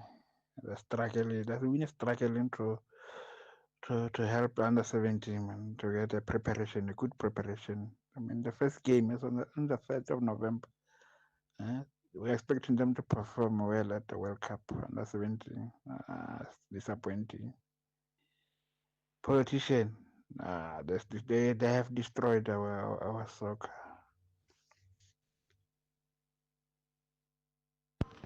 Hi, Oliver. For those who will think it could be worked for the blacks or for those who were economically oppressed, let's check how many people have been or are employed by those companies that are affiliated with BBEE. Let's check from Kalisha, Tiflut, Alexander, and whatsoever. You will never find people employed by those companies. Most of the people are employed by the companies that are here by the investors rather than the BBEE, which means the BBEE doesn't work. So I agree with DA. My name is Lex. Hi. Good afternoon, SAFM. I just want to comment on this issue of air pollution and environment and what. Yeah. I don't know if it's a norm or what, but every town in South Africa, every town or most of the town, let me say so, most of the towns, when you get to those towns, you are welcomed by a stinking smell of sewerage and stagnant water that has been there for years and years and years and years. So I don't know if that is affecting also because the residents in those towns breathe that quality of air that is full of sewerage and all that stuff. Yeah, that's my take on that. Good afternoon. This is TP from Johannesburg and Roodepoort. You know, the SAFA thing is just tiring, and unless, and I repeat this, unless Denis Jordan is no longer, or rather steps down, or is no longer president of that organization, nothing will be okay. He's a politician, and he runs that institution as one of these political parties. I mean, what else do you want from Desiree Ellis when he took us to winning the African Cup of Nations, the Africa Cup of Nations? What else do you need? What is it that you compromise to give it to her whatever she needs in that contract? So as long as we still have a leadership like Danny Jordan, I'm telling you, nothing is gonna come right, or rather, it's gonna come right on these SAFA institutions. It's embarrassing that she hasn't signed a contract. A person who is the first person to coach, rather, to give us an Africa Cup of Nations, and you run around of making sure that the contract it's sealed, it's signed, and she's happy. It's quite embarrassing. I think it's about time that Danny Jordan moves and someone else who's capable to run that institution comes through. Thank you. Hi, Oliver. If we had the power to decide if the minister goes back or goes home, we would definitely not waste any time, because he has come in the commission to protect himself, because he's not being honest.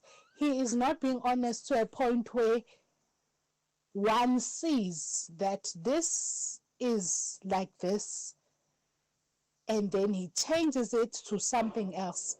Who does not know immediately the meaning of immediately? So that shows how far he will go to protect himself. And not only himself, probably his friends and whoever is associated with him. So this is a disaster. This is a disaster.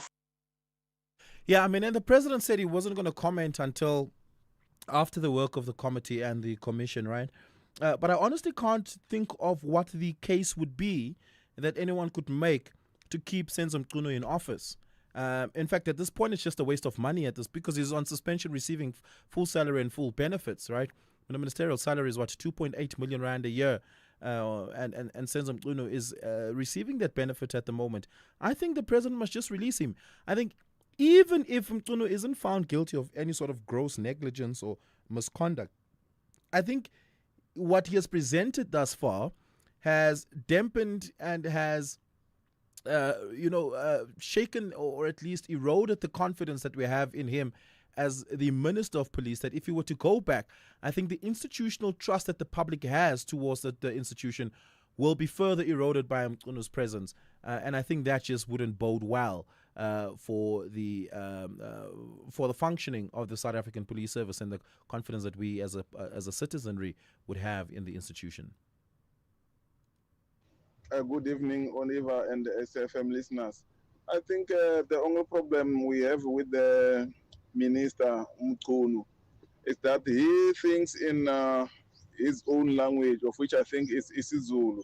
Then he has to translate it in English, which is very difficult for him. I think if he was humble enough, he would just answer all those questions in his own language. Then we will see that the guy is very good, because I think he's struggling in English. No, I don't think it's a language problem at all. Mchunu does not struggle with English, never has. It's certainly a language he's got great command over and expresses it himself quite well in. The English here, the problem here isn't that there's a mistranslation because he thinks in isiZulu and translates into English in his mind and it just doesn't come across. No, that's certainly not the case. Good afternoon, Olivia. It's Favor here. Look, very interesting topic by Dr. Sishi. One of the key critical areas that we don't pay attention to, transformation of our education system to directly speak to the current skill set needs of our country. And it doesn't start with higher education.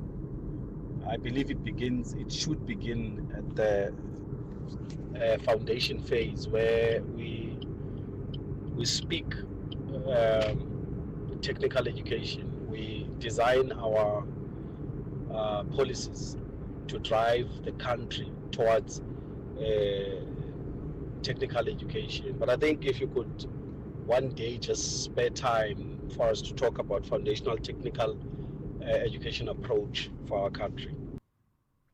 Thank you so much for that. Well, that brought us to the end of the program here today. Thank you so much for your time and engaging me, indulging me as I stood in here for Ashraf Garda.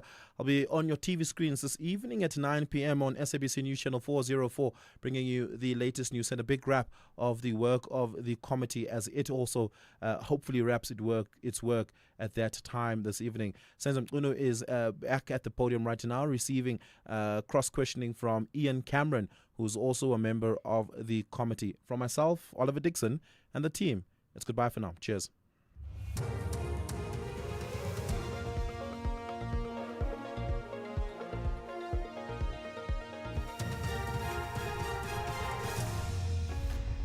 Police dispersed demonstrators outside Cape Town High School and Zuma ordered to pay back millions in legal fees. Good evening. Police have fired stun grenades